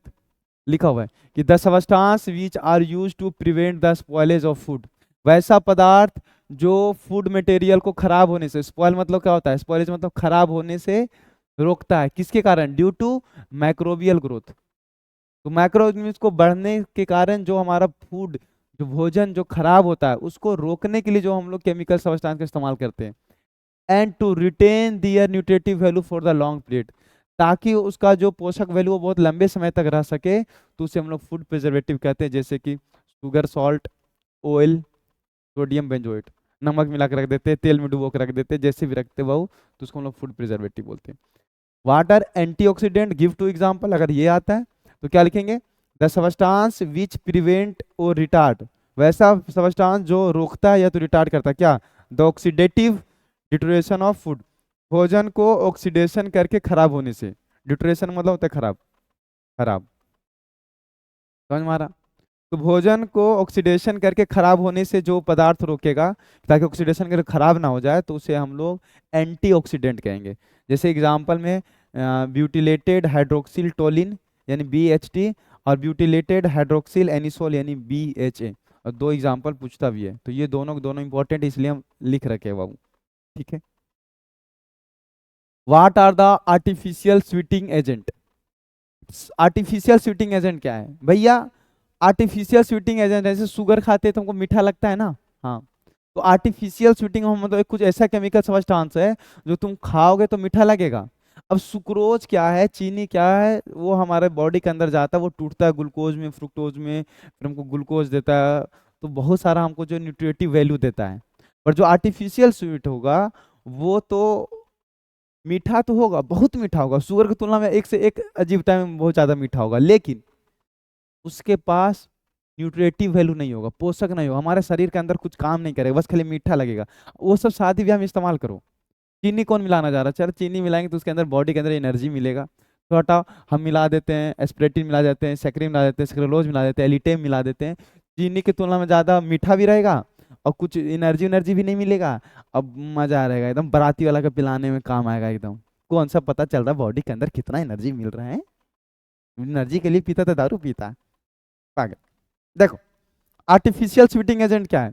The chemical substance which are used as sweetening agent, वैसा केमिकल पदार्थ जिसका हम लोग स्वीटिंग एजेंट के इस्तेमाल में करते हैं, यानी मीठा करने के लिए इस्तेमाल किया जा सकता है। मीठा इस्तेमाल मतलब, मीठा इस्तेमाल मतलब वो नहीं करना चाह रहे मीठा इस्तेमाल, मेरा कहने का मतलब है जैसे कि मान के चलो तुमको बोलना भैया पानी को मीठा करना है, तो चीनी के स्थान पर तुम कोई आर्टिफिशियल स्वीटिंग एजेंट का इस्तेमाल कर रहा तो वो भी उसको मीठा कर देगा, लेकिन उसके अंदर एनर्जी नहीं होगा।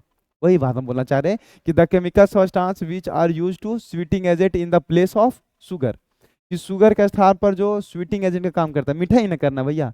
तो अगर मीठा करने के लिए शुगर के स्थान पर अगर कोई हम लोग केमिकल सब्सटेंस का इस्तेमाल करते हैं, बट हैव, नो छूट गया है, बट हैव न्यूट्रिटिव वैल्यू नहीं, but have no nutritive value, उसके पास कोई भी अगर न्यूट्रिटिव वैल्यू नहीं है, पोषक कम मात्रा जीरो है, तो उसे हम लोग आर्टिफिशियल स्वीटिंग एजेंट कहेंगे। फॉर एग्जाम्पल एस्प्रेटेम, एस्प्रेटेम जो होता है ना वो it is 100 times sweeter than sucrose, चीनी की तुलना में 100 गुना मीठा होगा, लेकिन nutritive value zero. Saccharine, saccharine जो होता है वो 500 टाइम जो होता है वो सुक्रोज की तुलना में 500 गुना ज्यादा मीठा होता है, लेकिन न्यूट्रिटिव वैल्यू जीरो। सुक्रेलोज जो होता है वो बाबू वो 600 गुना ज्यादा होता है, किसके तुलना में? चीनी के तुलना में, बहुत ज्यादा मीठा, 600 गुना ज्यादा, लेकिन न्यूट्रिटिव वैल्यू जीरो। एलिटेम सबसे ज्यादा, लगभग 2000 time, it is 2000 times sweeter than sucrose and hence it is difficult to control the sweetness of food material prepared by using alitame. अगर एल्टीटेम का इस्तेमाल करके अगर कोई फूड मटेरियल को तैयार किया जाता है, आजकल मार्केट में चीनी की जगह पर ये सब इस्तेमाल होने लगा है, थोड़ा सा मिलाता है पूरा मीठा ही मीठा भैया, 1 ड्राम पानी में थोड़ा सा मिला दिए पूरा ड्राम मीठा।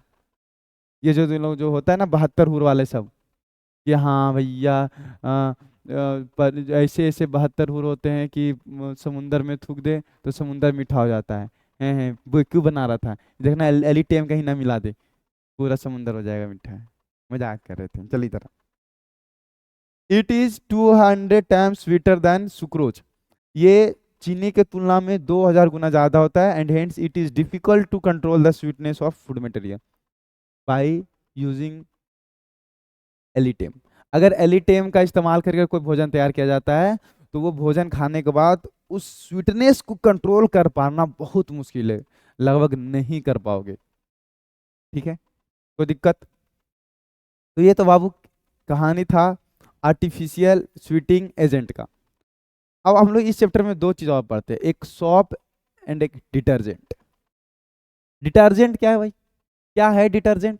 तो the chemical substance which are used for the cleaning purpose, अगर किसी केमिकल पदार्थ को हम लोग क्लीनिंग पर्पस के लिए इस्तेमाल करते हैं तो हम लोग डिटर्जेंट बोलते हैं। There are two types of detergent for the cleaning agent, जो क्लीनिंग एजेंट के रूप में इस्तेमाल किया जाता है उस दो प्रकार का होता है, एक सॉप और एक सिंथेटिक डिटर्जेंट। पहले सॉप पढ़ेंगे फिर हम लोग पढ़ेंगे सिंथेटिक डिटर्जेंट। डिटर्जेंट समझ में आया ना? डिटर्जेंट समझ में आया ना? हाँ सर। वैसा chemical substance which are used for the cleaning purpose, cleaning purpose के लिए करेंगे तो उसको हम लोग डिटर्जेंट बोलेंगे, जो कि दो प्रकार का होगा, एक सॉप और एक डिटर्जेंट। तो सबसे पहले हम लोग पढ़ते हैं सॉप। क्या होता है soap? Soap are the sodium and potassium salt of higher fatty acid, sodium या तो फिर पोटासियम का एक हायर फैटी एसिड होता है जिसे हम लोग हार्ड सॉप कहते हैं, और जबकि अगर पोटासियम सॉल्ट का फैटी एसिड रहेगा तो उसको हम लोग सॉफ्ट सॉप कहेंगे। सर हमको नहीं समझ में आएगा, अभी अभी अभी सॉप बनाने के लिए सिखाएंगे, इसी में भी आगे सिखाएंगे तो 100% समझ में आएगा, बहुत अच्छे से भी समझ में आएगा। इससे पहले दो क्वेश्चन बहुत इंपॉर्टेंट था, what are food preservative and what are antioxidant, give two example, ये दो। ठीक है, उसके अलावा क्वेश्चन भी आता है what are soap, what is soap, soap क्या है? तो क्या लिखेंगे? Soap are the sodium and potassium salt of higher fatty acid. ये सोडियम पोटासियम का हायर फैटी एसिड का जो होता है वो मिश्रण होता है जिससे हार्ड सॉप बनता है, और केवल पोटासियम सॉल्ट का फैटी एसिड रहेगा तो क्या बनेगा? Soft shop. सर ये हमको कुछ नहीं समझ में आया सर, बाउंस जा रहा, कोई नहीं, अभी हम लोग बात करेंगे सॉप बनाने का तरीका, तो तुमको दिखाएंगे कि कैसे सोडियम और potassium salt of higher fatty acid होता है। ठीक है, तो सिंपल डिफिनेशन है कि सोडियम और पोटासियम सॉल्ट का हायर फैटी एसिड को हम लोग हार्ड सॉप बोलेंगे, और पोटासियम सॉल्ट के केवल फैटी एसिड को जो हम लोग सॉफ्ट सॉप बोलेंगे। Example, sodium stearate. Sodium straight का फॉर्मूला क्या हो जाएगा? देखो ये सब सॉप है, सोडियम स्ट्रेट, सोडियम परमिटेट, सोडियम ओलिएट, ये सब सब सॉप का फॉर्मूला है। इसका फॉर्मूला क्या हो जाएगा? इसका हो जाएगा बाबू C17, पढ़ाए थे हम सरफेस केमिस्ट्री में भी, H35 C double bond ONA, sodium straight.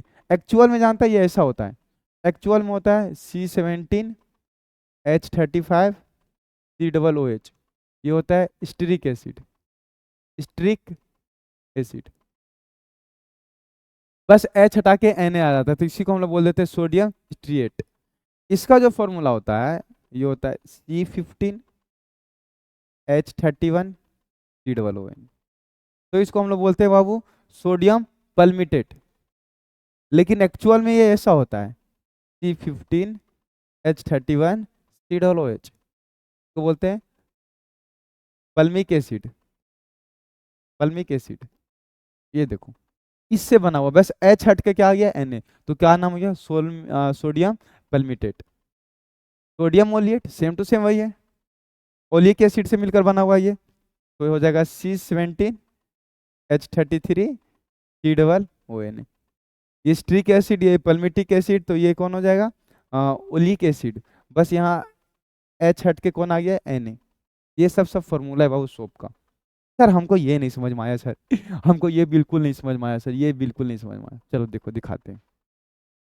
Soap बनाने कैसे, सोप बनाएंगे तो ये ऑटोमेटिक दी जाएगा। सोप बनाने के प्रोसेस को हम लोग बोलते हैं सोपनिफिकेशन, सोप बनाने की प्रक्रिया को सोपनिफिकेशन। एक क्वेश्चन आ गया, देख लेते हैं। Which of the following enhanced lathering of property of soap? इनमें से सोप का कौन सा प्रॉपर्टी है जो दिखाता है? Sodium carbonate, tri sodium phosphate, sodium stearate, sodium rosinate, दोनों दिखाता है बाबू। का तनख्वाह काटना पड़ेगा हमको लग रहा है, ऑप्शन ध्यान से देखता नहीं है। COD दोनों जाओ। सोडियम कार्बोनेट तो भाई सिंपल है, Na2CO3, ये कौन सा सोप हो गया, कब से हो गया? ये थोड़ा सोप है। ट्राई सोडियम फॉस्फेट, ना ना, कौन हो जाएगा? Sodium stearate, sodium rosinate. ठीक है, सोपनिफिकेशन। अभी जो दिक्कत हो रहा था, हम बोल रहे थे सोप क्या है? सोप जो है वो sodium potassium of higher fatty acid को हार्ड सोप बोलेंगे, और potassium salt of fatty acid को केवल सॉफ्ट सोप बोलेंगे। और देखते हैं, सुनना,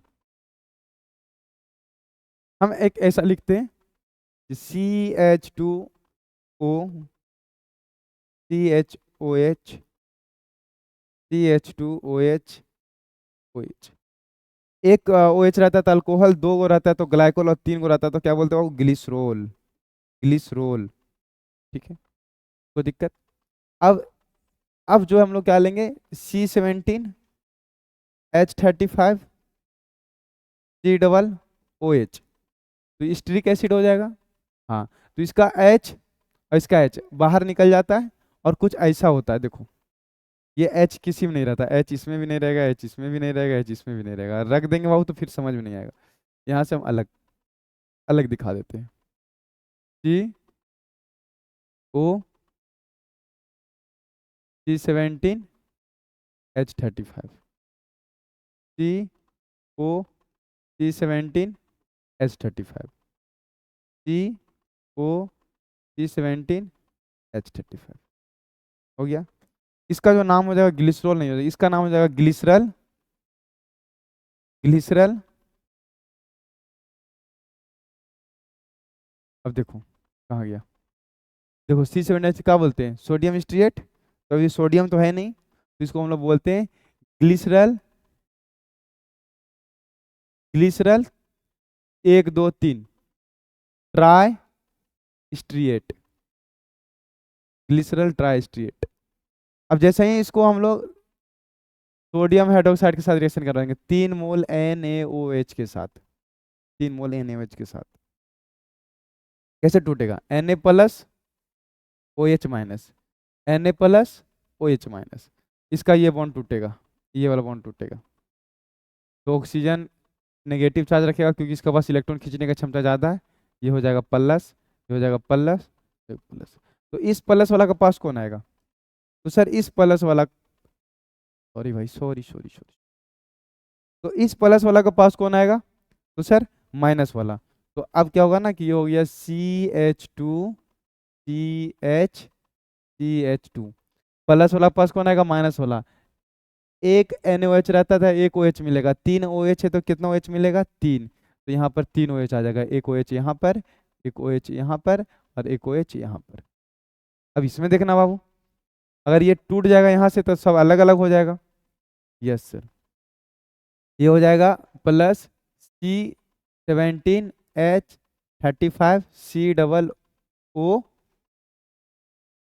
C17H, इसको ऐसे करके लिख दें, एक सेकेंड एक सेकेंड एक second, C17H35 C double bond O, ये देखो यहीं से ना टूट रहा, इस टूटा। इस माइनस के पास कौन सा है? प्लस। सॉरी, इस माइनस वाला के पास कौन आएगा? प्लस वाला Na, 3 माइनस है तो 3 Na आएगा। फिलहाल अभी एक ले रखे, Na आ गया। इसको अलग से दिखा देते हैं, ज्यादा समझ में आएगा। ये देखो यहाँ पर कौन आ गया? Na आ गया। अब ऐसा ऐसा टोटल कितना है? 3।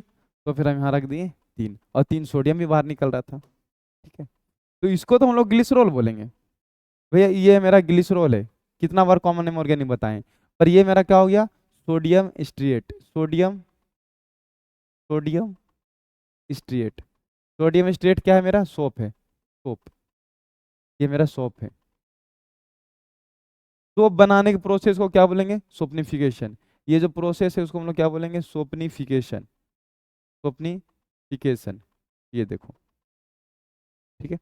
और ये जो तुमको दिख रहा ग्लिसरॉल ट्राइस्ट्रिएट दिख रहा, यही हमारा हायर, हायर मतलब बहुत ज्यादा कार्बन और रखा है, हायर ऑयल या तो हायर फैटी है, fatty, fatty acid, acid, acid क्यों? क्योंकि कार्बोक्सिलिक एसिड इसके अंदर है। तो हायर ऑयल या तो फिर हायर फैटी एसिड है। अब इसमें जो बन रहा वो कौन आ रहा? सोडियम। कौन आ रहा? सोडियम। अब यहीं पर NaOH के बाद लेते तो क्या लेते? KOH। क्या लेते बाबू? KOH। इसीलिए बोलते हैं कि sodium salt, sodium salt of, sodium salt of higher fatty acid, या तो potassium salt of higher fatty acid को जो है हम लोग सोप बोलेंगे, हार्ड सोप। लेकिन केवल पोटासियम सिर्फ रह जाएगा तो उसको हम लोग बोलेंगे सॉफ्ट सोप, ठीक है। कोई दिक्कत? इसमें भी लिखा गया है कि soap are prepared by the heating of oil, oil and नहीं, ऑयल और फैट्स। ऑयल से, ऑयल बोलो या तो फैट बोलो, एक ही चीज है। तो soap are prepared by the oil और फैट्स विथ NaOH। जब हम लोग NaOH के साथ क्या करते हैं? हीट कर देते हैं। और this reaction is known as saponification. तो ये जो बनाने का प्रोसेस होता है इसी को हम लोग सोपनिफिकेशन बोलते हैं। और ये जब भी बनता है इसलिए हम लोग बोलते हैं सोडियम सॉल्ट। देखो याद करो, ऐसा जब रहता था तो हम लोग क्या बोलते थे? Benzoic acid. लेकिन ऐसे Na रहता था क्या बोलते थे? Sodium salt of benzoic acid. Yes sir, no sir? अगर Ag रहता था क्या बोलते थे? Silver salt of benzoic acid. उसी तरीका से ये एसिड था, लेकिन सोडियम आ गया तो क्या बोलेंगे? Sodium salt of acid. Fat से बना तो क्या बोलेंगे? Sodium salt of fatty acid, या तो सोडियम सॉल्ट ऑफ, या तो potassium salt of fatty acid. आ रहा समझ में? तो sodium salt of fatty acid या तो sodium salt of potassium salt of fatty acid को जो है हम लोग सॉप कहते हैं। बाबू कहाँ गया? कहाँ गया? तो खत्म होने वाला है इसलिए पता नहीं चल रहा कहाँ गया, कहाँ पढ़ाए थे सॉप अभी। चलो चलो चलो चलो चलो भाई, चलो मेरे दोस्त, ये देखो यही तो पढ़ाए थे कि sodium and potassium salt of higher fatty acid are known as hard salt, while potassium salt of higher fatty acid is known as soft salt. और फैटी एसिड कैसा होता है? ऐसा होता है बाबू। बोलो कोई दिक्कत? उसके बाद सोप क्या होता है? समझ गए सर? ये जो सोप जो होता है ना वो सोडियम पोटासियम सॉल्ट का फैटी एसिड होता है, जिसको हम लोग सॉप बोलते हैं, हार्ड सॉप बोलते हैं, सॉफ्ट सॉप बोलो। सोप बनाने का तरीका सिखा दिए। तो सोप का डिसएडवांटेज क्या है हम दिखाते हैं। Disadvantage of soap, soap can not be used in hard water. Soap को हम लोग कभी भी हार्ड वाटर में यूज नहीं करते। व्हाट इज सॉप आता है तो सॉप का डिफिनेशन लिखो, सॉप का एक दो एग्जांपल दे दो, सोडियम स्टेट दे दो, सोडियम पल्मिटेट दे दो, सोडियम ओलिएट दे दो जो बताएं अभी। उसके अलावा तुम सोपनिफिकेशन लिख दो भैया, प्रोसेस को सॉप बनाने के प्रोसेस सोपनिफिकेशन बोलते हैं, वो लिख दो, पूरा नंबर मिल जाएगा। डिसएडवांटेज याद है, डिसएडवांटेज लिख दो, कितना आसान है कि sodium can not be used in hard water because these react with the calcium 2+ and magnesium 2+ ion present in the hard water and forming insoluble scum. भैया हार्ड वाटर किसको बोलते हैं पर ये बताओ। सर हार्ड वाटर जो होता है ना वो नॉर्मल वाटर से अलग होता है, क्योंकि हार्ड वाटर में कंसंट्रेशन ज़्यादा होता है, और कंसंट्रेशन ज़्यादा मतलब कंसंट्रेशन किस चीज़ का होगा, तो सर कैल्शियम 2+ मैग्नीशियम 2+ का होता है, बिल्कुल सही। अगर वाटर के अंदर कैल्शियम और मैग्नीशियम मिनरल्स का कंसंट्रेशन ज़्यादा होता है तो उसको हम लोग हार्ड वाटर बोलते हैं। फिर से बोलते हैं, अगर वाटर के अंदर कैल्शियम और मैग्नीशियम मिनरल्स का कंसंट्रेशन ज़्यादा होता है तो उसको हार्ड वाटर बोलते हैं। अब हार्ड वाटर में तो कैल्शियम मैग्नीशियम रहेगा ही। अब तुम सॉप को सोच रहा हार्ड वाटर के अंदर अच्छा से काम करे, कुछ अच्छा से क्लीनिंग पर्पस बढ़िया से काम करे, मतलब क्लीनिंग व्लीनिंग करे और अच्छा से हो जाए, तो हार्ड वाटर के अंदर सॉप काम नहीं करता है। कारण क्योंकि shop can not be use in hard water because this react with calcium and magnesium 2+, या तो कैल्शियम है तो मैग्नीशियम आयन के साथ जो प्रेजेंट होता है प्रेजेंट इन हार्ड वाटर पर, हार्ड वाटर में जो कैल्शियम मैग्नीशियम आयन प्रेजेंट होता है उसके साथ रिएक्ट कर लेता है and forming insoluble scum. Scum का मतलब होता है गंदगी, ऐसा गंदगी बना लेता है, ऐसा स्कम बना लेगा जो पानी में क्या होगा, इनसोल्यूबल होगा। जैसे कि हम एक फॉर्मूला ले लेते हैं कि C17H35COO सोडियम स्ट्रिएट है, ये सोडियम स्ट्रिएट है, साबुन है, तो इसको बना के भी दिखाए हूँ। तो क्या किए ना कि ये सोडियम स्ट्रिएट को वाटर में घोले तो वाटर के अंदर क्या मिलेगा, कैल्शियम 2+, कैल्शियम पर 2 चार्ज है, और अगर ये टूटेगा तो सोडियम प्लस और यहाँ पर क्या आ जाएगा माइनस, ऐसे ही ना टूटेगा, टूटेगा तो सोडियम प्लस और ये माइनस, और ये 2 प्लस है और ये कितना माइनस है, 1 माइनस है, तो ये ले लेंगे तो कितना हो जाएगा, एक इस यहाँ से यहाँ तक 1 माइनस, तो ये टोटल 2 मोल रहेगा तो कितना माइनस हो जाएगा, 2 माइनस, 1 सोडियम पर 1 प्लस, तो 2 सोडियम पर 2 प्लस। जैसे ही इसके साथ रिएक्ट करेगा ये किसके अंदर पाया जाएगा बाबू, तो हार्ड वाटर के अंदर पाया जाएगा सर। तो जैसे ही हार्ड वाटर के अंदर ये मिलेगा तो क्या हो जाएगा, C17H35COO का होल 2, और फिर आ जाएगा कैल्शियम, क्योंकि कैल्शियम 2 बॉन्ड बनाता है, तो एक इधर से रखेगा C17H35COO और एक इधर से रखेगा C17H35COO, और बाहर कौन निकल जाएगा, सोडियम। कितना सोडियम है, 2Na+ बाहर, और ये जो बनता है इसी को हम लोग बोलते हैं इनसोल्यूबल, इनसोल्यूबल अस्कम, इनसोल्यूबल अस्कम। भैया ये पानी में अब नहीं घुलेगा। अब इसको हटाने के लिए the scum get associated with cloth, कपड़े के साथ स्कम जो होता है वो एसोसिएट हो जाता है, चिपक जाता है, which is removed with difficulty, जो कि बहुत मुश्किल से हटता है, using great amount of water, जब बहुत ज्यादा मात्रा में पानी इस्तेमाल करते हैं तब। समझ मारा, ये हार्ड वाटर में काम नहीं करता है, ये डिसएडवांटेज है सोप का भैया, सोप का बहुत बड़ा डिसएडवांटेज है।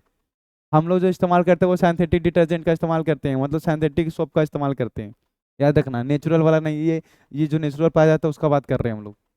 आ रहा है समझ में, तो ये जो होता है ना कपड़े के साथ चिपक जाता है और उसके बाद वो बहुत मुश्किल से हटता है और बहुत ज़्यादा मात्रा में वाटर लेता है। Soap can not be use in acidic medium, soap का इस्तेमाल हम लोग एसिडिक मीडियम में नहीं कर सकते, soap can not be use in cold water, और यहाँ तक कि हम लोग ठंड पानी में भी नहीं कर सकते। तो ये डिसएडवांटेज हो गया सोप का, सोप देख लिए, सोप बनाने का तरीका देख लिए, डिसएडवांटेज देख लिए सोप का। अब जो हम लोग देखने वाले हैं भैया, भूलो नहीं, इसमें मात्र हम लोग क्या पढ़ने वाले हैं, कहाँ चला गया, ये देखो कि डिटर्जेंट पढ़ने वाले थे। डिटर्जेंट में भी हम लोग देखे भैया, जो वैसा केमिकल सब्सटेंस जो क्लीनिंग पर्पज से इस्तेमाल करते हैं उसको डिटर्जेंट कहते हैं, जो कि 2 प्रकार का, एक सोप और एक सिंथेटिक डिटर्जेंट। तो सोप मेरा कंप्लीट हो गया, अब एक लास्ट टॉपिक बचा हुआ है सिंथेटिक डिटर्जेंट, और फिर खत्म। तो आओ हम लोग देखते हैं क्या होता है सिंथेटिक डिटर्जेंट। आ जाओ भाई, कहाँ गया,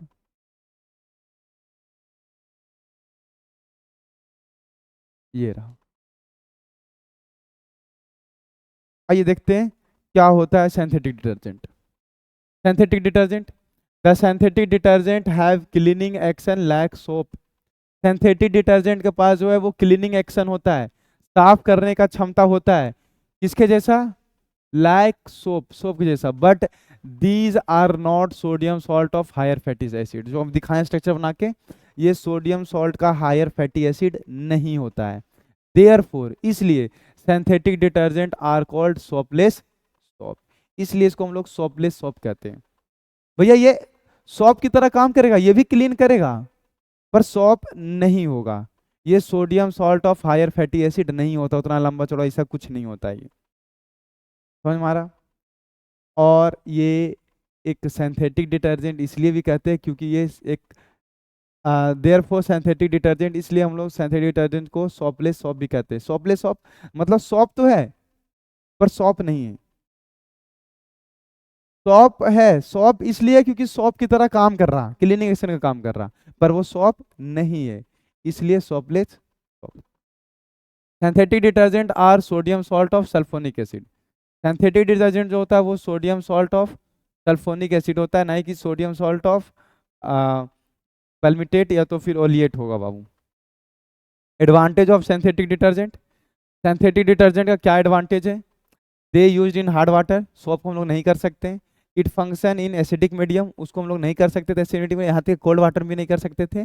it function as well in cold water, इसको कोल्ड वाटर में भी काम करवा सकते हैं, वही काम करता है बढ़िया। Synthetic detergent are more soluble in water soap, water soap में अगर मान के चलो कोई पानी में अगर पहले से अगर कोई डिटर्जेंट का मात्रा हो या तो थोड़ा सोप का मात्रा हो या तो फिर हार्ड वाटर हो, उसमें और भी अच्छे तरीका से काम करता है कौन, synthetic detergent. Synthetic detergent have a strong cleaning power than soap, soap के तुलना में सिंथेटिक डिटर्जेंट के पास क्लीनिंग एक्शन भी क्या होता है, बहुत ज़्यादा होता है। ये कहानी था बाबू सिंथेटिक डिटर्जेंट का। सर इधर से क्वेश्चन आता है, देखो सिंथेटिक डिटर्जेंट से क्वेश्चन आता है और सोप से भी आता है बाबू, इसके बाद जो है उसके बाद नहीं आता है। तुमको ये भी लिखना पड़ेगा synthetic detergent three types, cationic, anionic, non ionic, कहानी खत्म। ठीक है, लिखना तो पड़ेगा। चलो, तो ये तो मेरा एडवांटेज था बाबू, कि जो उसका डिसएडवांटेज था सोप का, ये यहाँ सिंथेटिक डिटर्जेंट का एडवांटेज है। डिसएडवांटेज क्या है, disadvantage of synthetic detergent, synthetic detergent are non biodegradable so it causes water pollution and soil pollution. Synthetic detergent जो होता है वो बायोडिग्रेडेबल नहीं होता है, सड़ता गलता नहीं है, इसलिए ये सॉइल और वाटर पोल्यूशन करता है। Synthetic detergent form a green layer of scum in river water which are harmful the aquatic life. Synthetic detergent जो होता है ना, क्या होता है जब पानी में जाते रहता है, पानी में जाते रहता है, पानी में जाते रहता है, देखना काय बैठ जाता है, ग्रीन ग्रीन नहीं थी तुम जिसको बोलते हैं काय बैठ गया, उसी को हम लोग बोलते हैं ग्रीन लेयर ऑफ स्कम, काय बैठ जाता है, ये फिसिल फिसिल के गिरते रहता है, जो कि वो क्या करता है, एक्वाटिक लाइफ को हार्मफुल करता है, नुकसान पहुंचाता है बाबू। जो जल में मछली वगैरह जो भी होता है, एक्वाटिक लाइफ, जो हम लोग एक्वाटिक लाइफ उसको बोलते हैं जो जल में रहता है, जो भी जल में रहे, चाहे मेंढक हो, चाहे मछली हो, चाहे जो भी हो, उसको एक्वाटिक लाइफ के लिए मुश्किल होता है बाबू। क्यों, क्योंकि वो ग्रीन लेयर का स्कम बनाता है, जिसको हम लोग बोलते हैं काय। Type of synthetic detergent, synthetic detergent तीन प्रकार का, कटायनिक सिंथेटिक डिटर्जेंट, अनायनिक और non ionic synthetic detergent. Cationic में समझ में आ रहा, पॉजिटिव, अनायनिक में नेगेटिव और नॉन आयनिक में सिंथेटिक। ये खत्म यहीं पर हो गया। तुम लोग से कभी आता है सिंथेटिक डिटर्जेंट तो उसका डिफिनेशन लिख दो, एडवांटेज लिख दो, डिसएडवांटेज लिख दो और टाइप्स लिख दो, कहानी खत्म। सर इतना लिखना पड़ेगा भाई, लिखना तो पड़ेगा ना यार, इतना आसान है, तो और क्या चाहिए। अब ये सब लिखने की जरूरत है नहीं, बट हम पढ़ा रहे तो हमको समझाना जरूरी है, इसलिए हम लिख रखे हैं और समझा रखे बाबू, ठीक है। आपके लिए उतना इंपॉर्टेंट नहीं है ये। चलो आ जाओ, कटायनिक सिंथेटिक डिटर्जेंट। और भी अब तो और दूसरे एग्जाम से तो हट भी गया है ये, तो उतना कोई फर्क भी नहीं पड़ता है। कटायनिक सिंथेटिक डिटर्जेंट क्या होता है, the synthetic detergent in which most part are cation. Synthetic detergent वैसा होता है जिसमें अधिकांश पार्ट जो होगा वो कटायन होगा।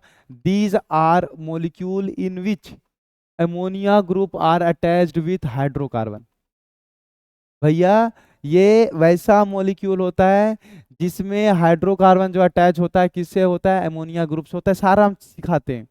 हम ये बोले कि ये सिंथेटिक डिटर्जेंट है जिसमें अधिकांश पार्ट कटायन होगा, तभी तो कटायनिक सिंथेटिक डिटर्जेंट बोल रहे हैं। अब ये भी बोल रहे हैं कि जो उसमें हाइड्रोकार्बन होगा वो किससे अटैच होगा, एमोनिया ग्रुप से। ठीक है ठीक है ठीक है ठीक है। Synthetic detergent of ammonia salt contain या तो क्लोरीन रखेगा या तो फिर ब्रोमीन एज अनायन। चलो सारा डिफिनेशन को एक लाइन में हम खत्म कर देते हैं, चलो सिखा देते हैं, आ जाओ। ये होता है CH3 CH2 का ऑल 15, और ये हो जाएगा NCH3 CH3 सर नाइट्रोजन का तो 4 बॉन्ड हो गया सर, नाइट्रोजन तो 3 ही बॉन्ड बनाता है, हाँ 4 बॉन्ड बनाएगा तो इस पर कौन सा चार्ज आ जाएगा, तो सर प्लस। एक प्लस है तो एक माइनस भी तो रखेंगे, ही रखेंगे सर, लिखेंगे लिखेंगे, बिल्कुल रखेंगे। ये आगे समझ में। तो अब इसका नाम क्या हो जाएगा, तो इधर वाला को जो हम लोग बोलते हैं, इधर वाला को बोलते हैं सिटाइल, क्या बोलते हैं वो, सिटाइल, कॉमन नेम होता है सिटाइल। कितना, 1 2 3, tri methyl cetyl, cetyl tri methyl. एक 2 बॉन्ड बनाता है नाइट्रोजन तो अमाइन, 3 से रहता है तो एमोनिया, और 4 बॉन्ड बनाता है तो एमोनियम। तो cetyl try methyl ammonium, ammonium और Cl को क्या बोलेंगे, क्लोराइड, क्लोराइड। ये हो गया नेगेटिव। अब आ जाओ डिफिनेशन पर कि भैया ये synthetic detergent in which most part are cation, देखो अधिकांश पार्ट कटायन होता है, देखो कटायन है यानी पॉजिटिव चार्ज है। दीज आर मॉलिक्यूल, ये वैसा मॉलिक्यूल होता है in which ammonia group are attached with hydrocarbon, ammonia group जो अटैच विथ हाइड्रोकार्बन, इधर भी कार्बन हाइड्रोजन और इधर भी carbon hydrogen. The synthetic detergent of ammonium salt contain chloride और bromide as anion, chloride या तो ब्रोमाइड को अनायन ग्रुप में रखता है। ये हो गया एग्जाम्पल ऑफ कटैनिक सिंथेटिक डिटर्जेंट। और इसका और भी एग्जाम्पल है, ये हो जाए कि CH3 CH2 17 NCH3 और यहाँ पर हो जाए Br। तो ये नाइट्रोजन 4 बॉन्ड बना दिया तो प्लस, और इस पर माइनस रहेगा ही। तो अधिकांश पार्ट कटायन हो गया, हाँ सर अधिकांश कटायन हो गया। क्या इसमें अमोनिया ग्रुप सभी तरफ हाइड्रोकार्बन से जुटा हुआ है, हाँ सर ये सही हो गया। क्या अनायन ग्रुप में क्लोराइड या तो ब्रोमीन रखा है, हाँ सर। इसको बोलते हैं स्ट्रिएट, तो ये हो जाएगा stearyl ammonium, sorry stearyl tri methyl, tri methyl ammonium, ammonium और क्लोराइड नहीं है इस बार बी आ रहा है, तो क्या बोलेंगे बाबू, ब्रोमाइड। ठीक है, बोलो कोई दिक्कत। और अब आगे क्या बोलता है कि synthetic detergent have germicidal properties, germicidal मतलब जर्म को मारने वाला प्रॉपर्टीज होता है, and are expensive, they are therefore, sorry यहाँ मिस्टेक हो गया बाबू, therefore its uses are in limited. इसका तो भाई महंगा होगा तो कौन यूज करेगा, और इसका जर्मिसिडल प्रॉपर्टीज होता है, यानी इसका यूज करोगे ना भैया तो हमारे जो भी जर्म्स वगैरह रहता है उसको भी मारने का काम करता है। नहीं बोलता है भैया डिटॉल 99.99% जर्मिसिडल प्रॉपर्टीज, लाइबॉय, उसी प्रकार के कुछ होता है यार। लेकिन वो सब जो होता है वो आर्टिफिशियल होता है, सिंथेटिक होता है, बट एक्सपेंसिव नहीं होता, मतलब उतने अच्छे तरीके से नहीं बनाया जाता। वो कटायनिक प्रॉपर्टीज उसके पास नहीं होता होगा, तो ये कटायनिक सिंथेटिक जो है जर्मिसिडल प्रॉपर्टीज होगा, therefore it is uses are in limited. बोलो कोई दिक्कत कटायनिक में। अब फिर से वही अनायनिक का बात करेंगे, जिसमें अधिकांश पार्ट अनायन हो, तो अनायनिक सिंथेटिक डिटर्जेंट बोलेंगे। जैसे कि जैसे कि जैसे कि समझ लेते हैं CH3 CH2 का हॉल्टेन CH2OH, इसका कॉमन नेम जो होता है वो तो उसको बोलते हैं लॉरिल अल्कोहल। कौन सा अल्कोहल बोलते हैं बाबू, लॉरिल अल्कोहल। अगर लॉरिल अल्कोहल को हम रिएक्शन करवा दें H2SO4 के साथ, सल्फ्यूरिक एसिड के साथ, तो ये क्या करेगा ना कि H2SO4 जो है कि यहाँ से H और यहाँ से OH, H2O बाहर निकाल देगा। तो अब देखो H2SO4 से अगर हम OH बाहर निकाल दे तो बच कौन जाएगा? एक हाइड्रोजन, एक सल्फर और 3 ऑक्सीजन, यानी SO3H। SO3H बच जाएगा। एक ऑक्सीजन निकाल दिए तो 3 ऑक्सीजन बच गया, 2 हाइड्रोजन में एक हाइड्रोजन निकाल दिए तो एक हाइड्रोजन बच गया। तो यहाँ से OH, H2SO4 से OH और यहाँ से H, H2O बाहर हो जाएगा। तो बच कौन जाएगा? तो बच जाएगा sir CH3, CH2 double bond 10, फिर हो जाएगा CH2 ऑक्सीजन, यहाँ से H और यहाँ से OH, H2O बाहर निकल गया, बच कौन जाएगा? SO3H। तो SO3H, ठीक है, जिसमें से SO माइनस और H प्लस होता है, ठीक है। इसका नाम क्या हो जाएगा? अब इसका नाम हो जाएगा lauryl, lauryl sodium, sorry sorry sorry गंदी बात, lauryl hydrogen sulphate, lauryl hydrogen sulphate. अब इसको कोई दोबारा रिएक्शन करवा देता है NaOH के साथ, NaOH के साथ, अब बताना क्या होगा? H प्लस, ये टूटेगा Na प्लस और OH माइनस में, OH माइनस और H प्लस, बाहर क्या निकल जाएगा? फिर से बाहर निकल जाएगा H2O, OH minus H plus, H2O बाहर निकल जाएगा। और अगर H2O बाहर निकल जाएगा तो यहाँ पर आने वाला कौन है? खुद देख लो भाई, कौन आने वाला है? तो आने वाला है सर CH3, CH2 का होल 10, CH2, और फिर ये तो खैर बाहर निकल जाएगा तो क्या हो जाएगा? OSO3, और यहाँ पर कौन आ जाएगा? Na। अब इसका नाम क्या हो जाएगा? सर सोडियम आ गया ना, तो इसको बोलेंगे sodium, sodium lauryl sulphate, lauryl sulphate, sulphate. क्या किए कि हम लॉरिल अल्कोहल को रिएक्शन करवा H2SO4 के साथ, OH यहाँ से और H यहाँ से, H2O बाहर निकला, बन गया SO3H आ गया यहाँ पर, तो लॉरिल हाइड्रोजन सल्फेट बन गया। दोबारा इसको NOH के साथ करवाए तो H2O बाहर निकल गया, सोडियम H हटा के यहाँ पर आ गया, सोडियम H हटाकर कहाँ पर आ गया? खुद यहाँ पर आ गया, तो नाम हो गया सोडियम लॉरिल सल्फेट।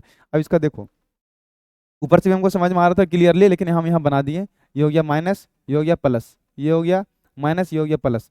तो ये यहाँ से लेकर यहाँ तक का अधिकांश भाग क्या हो गया? नेगेटिव। तो अनायनिक में अधिकांश भाग क्या होगा? नेगेटिव। अधिकांश भाग क्या होगा? नेगेटिव। और उसमें अधिकांश भाग क्या हो रहा था? पॉजिटिव। वही बात लिखा हुआ, the synthetic detergent which contain anionic hydrophilic group which is involve in the cleaning action. और यही नेगेटिव पार्ट जो होता है वो क्लीनिंग एक्शन में क्या रहता है? भाग लेता है। Anionic detergent are mostly use for the household work. हम लोग जो घरेलू इस्तेमाल के लिए करते हैं, जितना जो सिंथेटिक डिटर्जेंट होता है वो सब अनायनिक वाला होता है। It is used in the toothpaste, इसका इस्तेमाल हम लोग टूथपेस्ट में भी करते हैं बाबू, इसका इस्तेमाल हम लोग टूथपेस्ट में भी करते हैं। ये हमारा अनायनिक सिंथेटिक डिटर्जेंट था, ठीक है। बोलो कोई दिक्कत? और ये सबसे लास्ट वन हमारे पास है कि कटायनिक, अनायनिक और जिस पर कोई चार्ज नहीं होता, यानी न्यूट्रल। न्यूट्रल वाला को हम लोग क्या बोलेंगे? नन आयनिक। आयनिक मतलब पॉजिटिव या तो फिर नेगेटिव, जिस पर ना ही पॉजिटिव हो जिसमें ना ही नेगेटिव हो, तो भैया non ionic synthetic detergent. Non ionic synthetic detergent हमको कब मिलेगा? These are the neutral molecule, ये जो होता है वो न्यूट्रल मॉलिक्यूल होता है। And it does not contain any ion, और ये कोई भी आयन नहीं रखता है, चाहे पॉजिटिव हो चाहे नेगेटिव हो, चाहे कटायन हो चाहे ना आयन हो। ये एक तरह का न्यूट्रल मॉलिक्यूल होता है। These are prepared by the condensation. Condensation मतलब जुड़ने पर, हाँ। और कंडेंसेशन मतलब होता है सर जुड़ेगा तो जरूर, ऐसा नहीं कि नहीं जुड़ेगा, लेकिन इसमें क्या होता है, एक सेकेंड,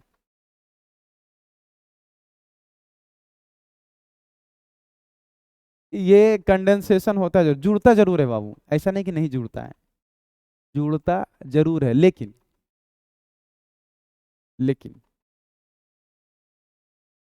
कंडेंसेशन रिएक्शन से जुड़ता है। कंडेंसेशन अब जस्ट पॉलीमर में पढ़ाए थे कि अगर दो मॉलिक्यूल्स आपस में जुड़ रहा, कुछ मॉलिक्यूल बाहर निकालने के बाद, तो उसको हम लोग कंडेंसेशन रिएक्शन बोलेंगे।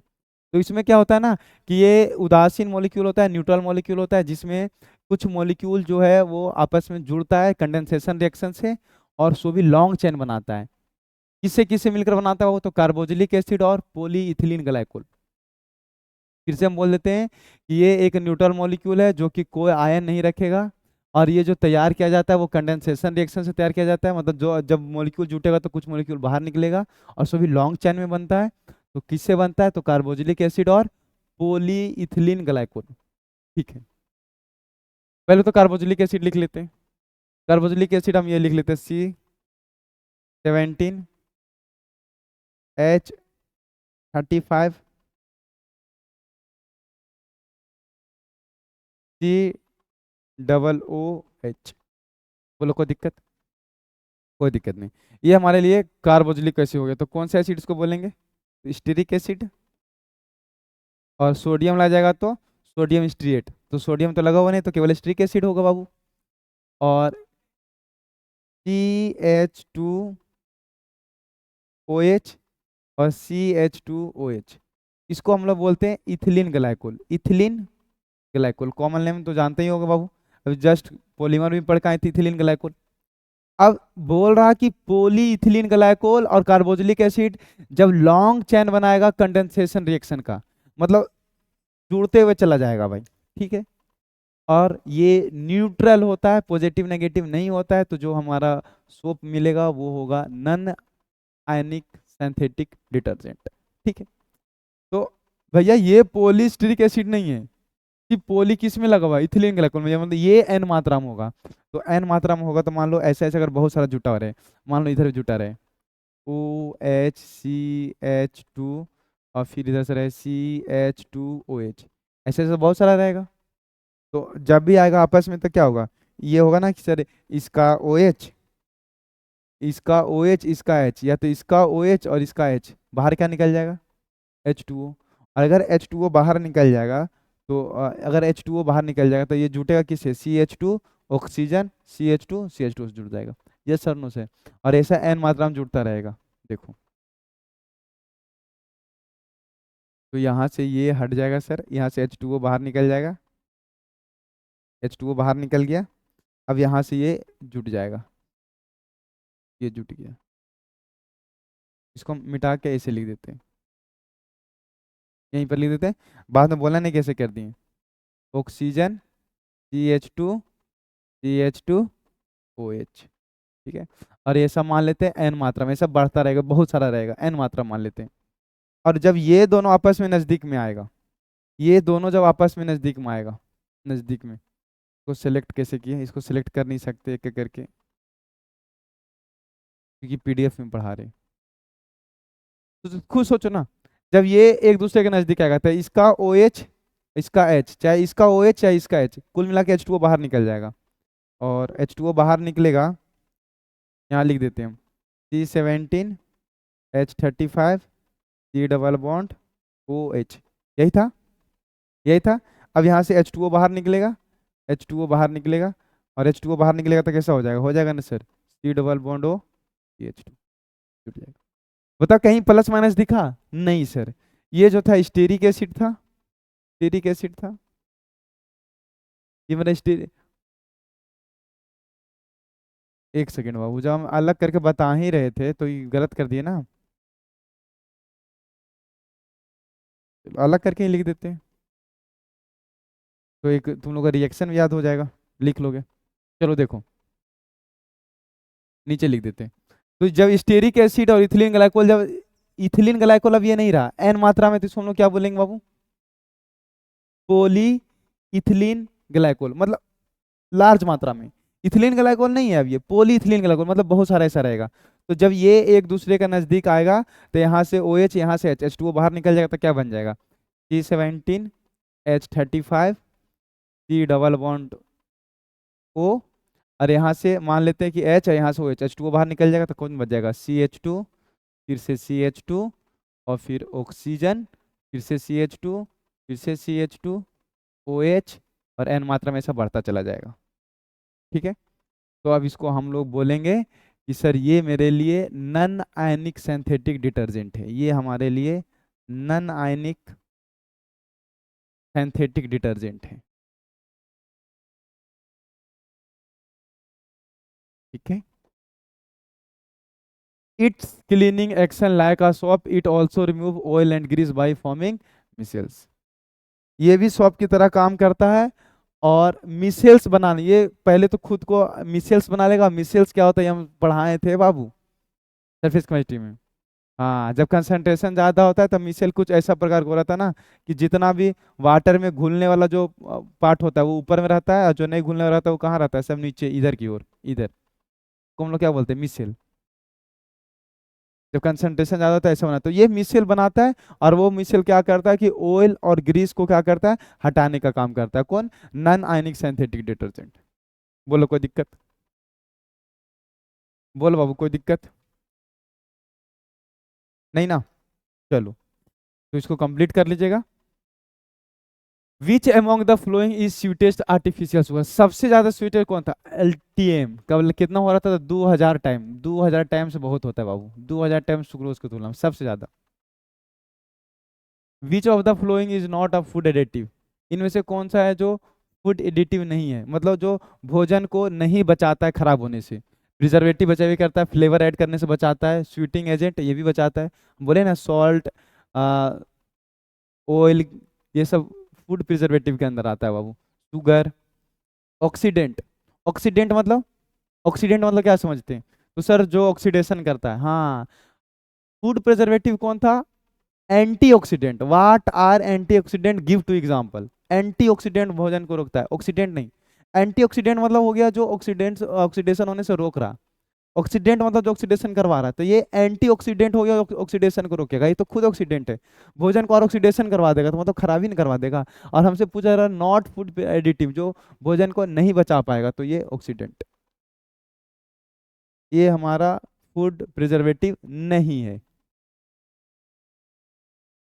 विच of the following will not enhance nutrition value of food, इनमें से कौन सा है जिस भोजन में पोषक का मात्रा नहीं होता है? मिनरल्स का पास होता है, विटामिन का पास होता है, एमिनो एसिड, प्रोटीन का भाई पार्ट है, आर्टिफिशियल स्वीटनेस।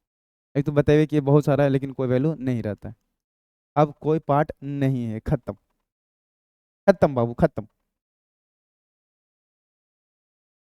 यहीं पर हम लोग का ये हो जाता है द इंड। ठीक है, लिखा गया।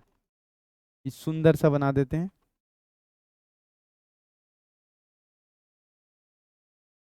ठीक है, और आप लोग कंप्लीट कर लिए क्लास, तो आप लोग को जो डॉट रह गया आप नीचे कमेंट बॉक्स में लिख देंगे, वरना क्लास आते तो वहाँ पर पूछ लीजिएगा, अपना डॉट क्लियर कर लीजिएगा।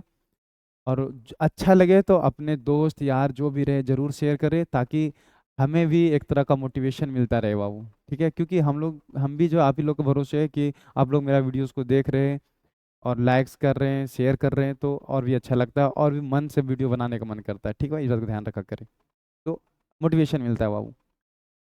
और जितने भी इसमें दवा का नाम थे वो सारा का सारा इंपॉर्टेंट है। इसमें सब्जेक्टिव इंपॉर्टेंट है, what is artificial sweetening agent, उसके अलावा synthetic detergent and the shop, ये तीन इंपॉर्टेंट है। और उधर से खैर दो तो क्वेश्चन बना हुआ था ही, what is food preservative and what are antioxidant, give two example. और 11 के 11 को तो तुम लोग को याद करना ही पड़ेगा, और साथ में उसका दवा का नाम भी।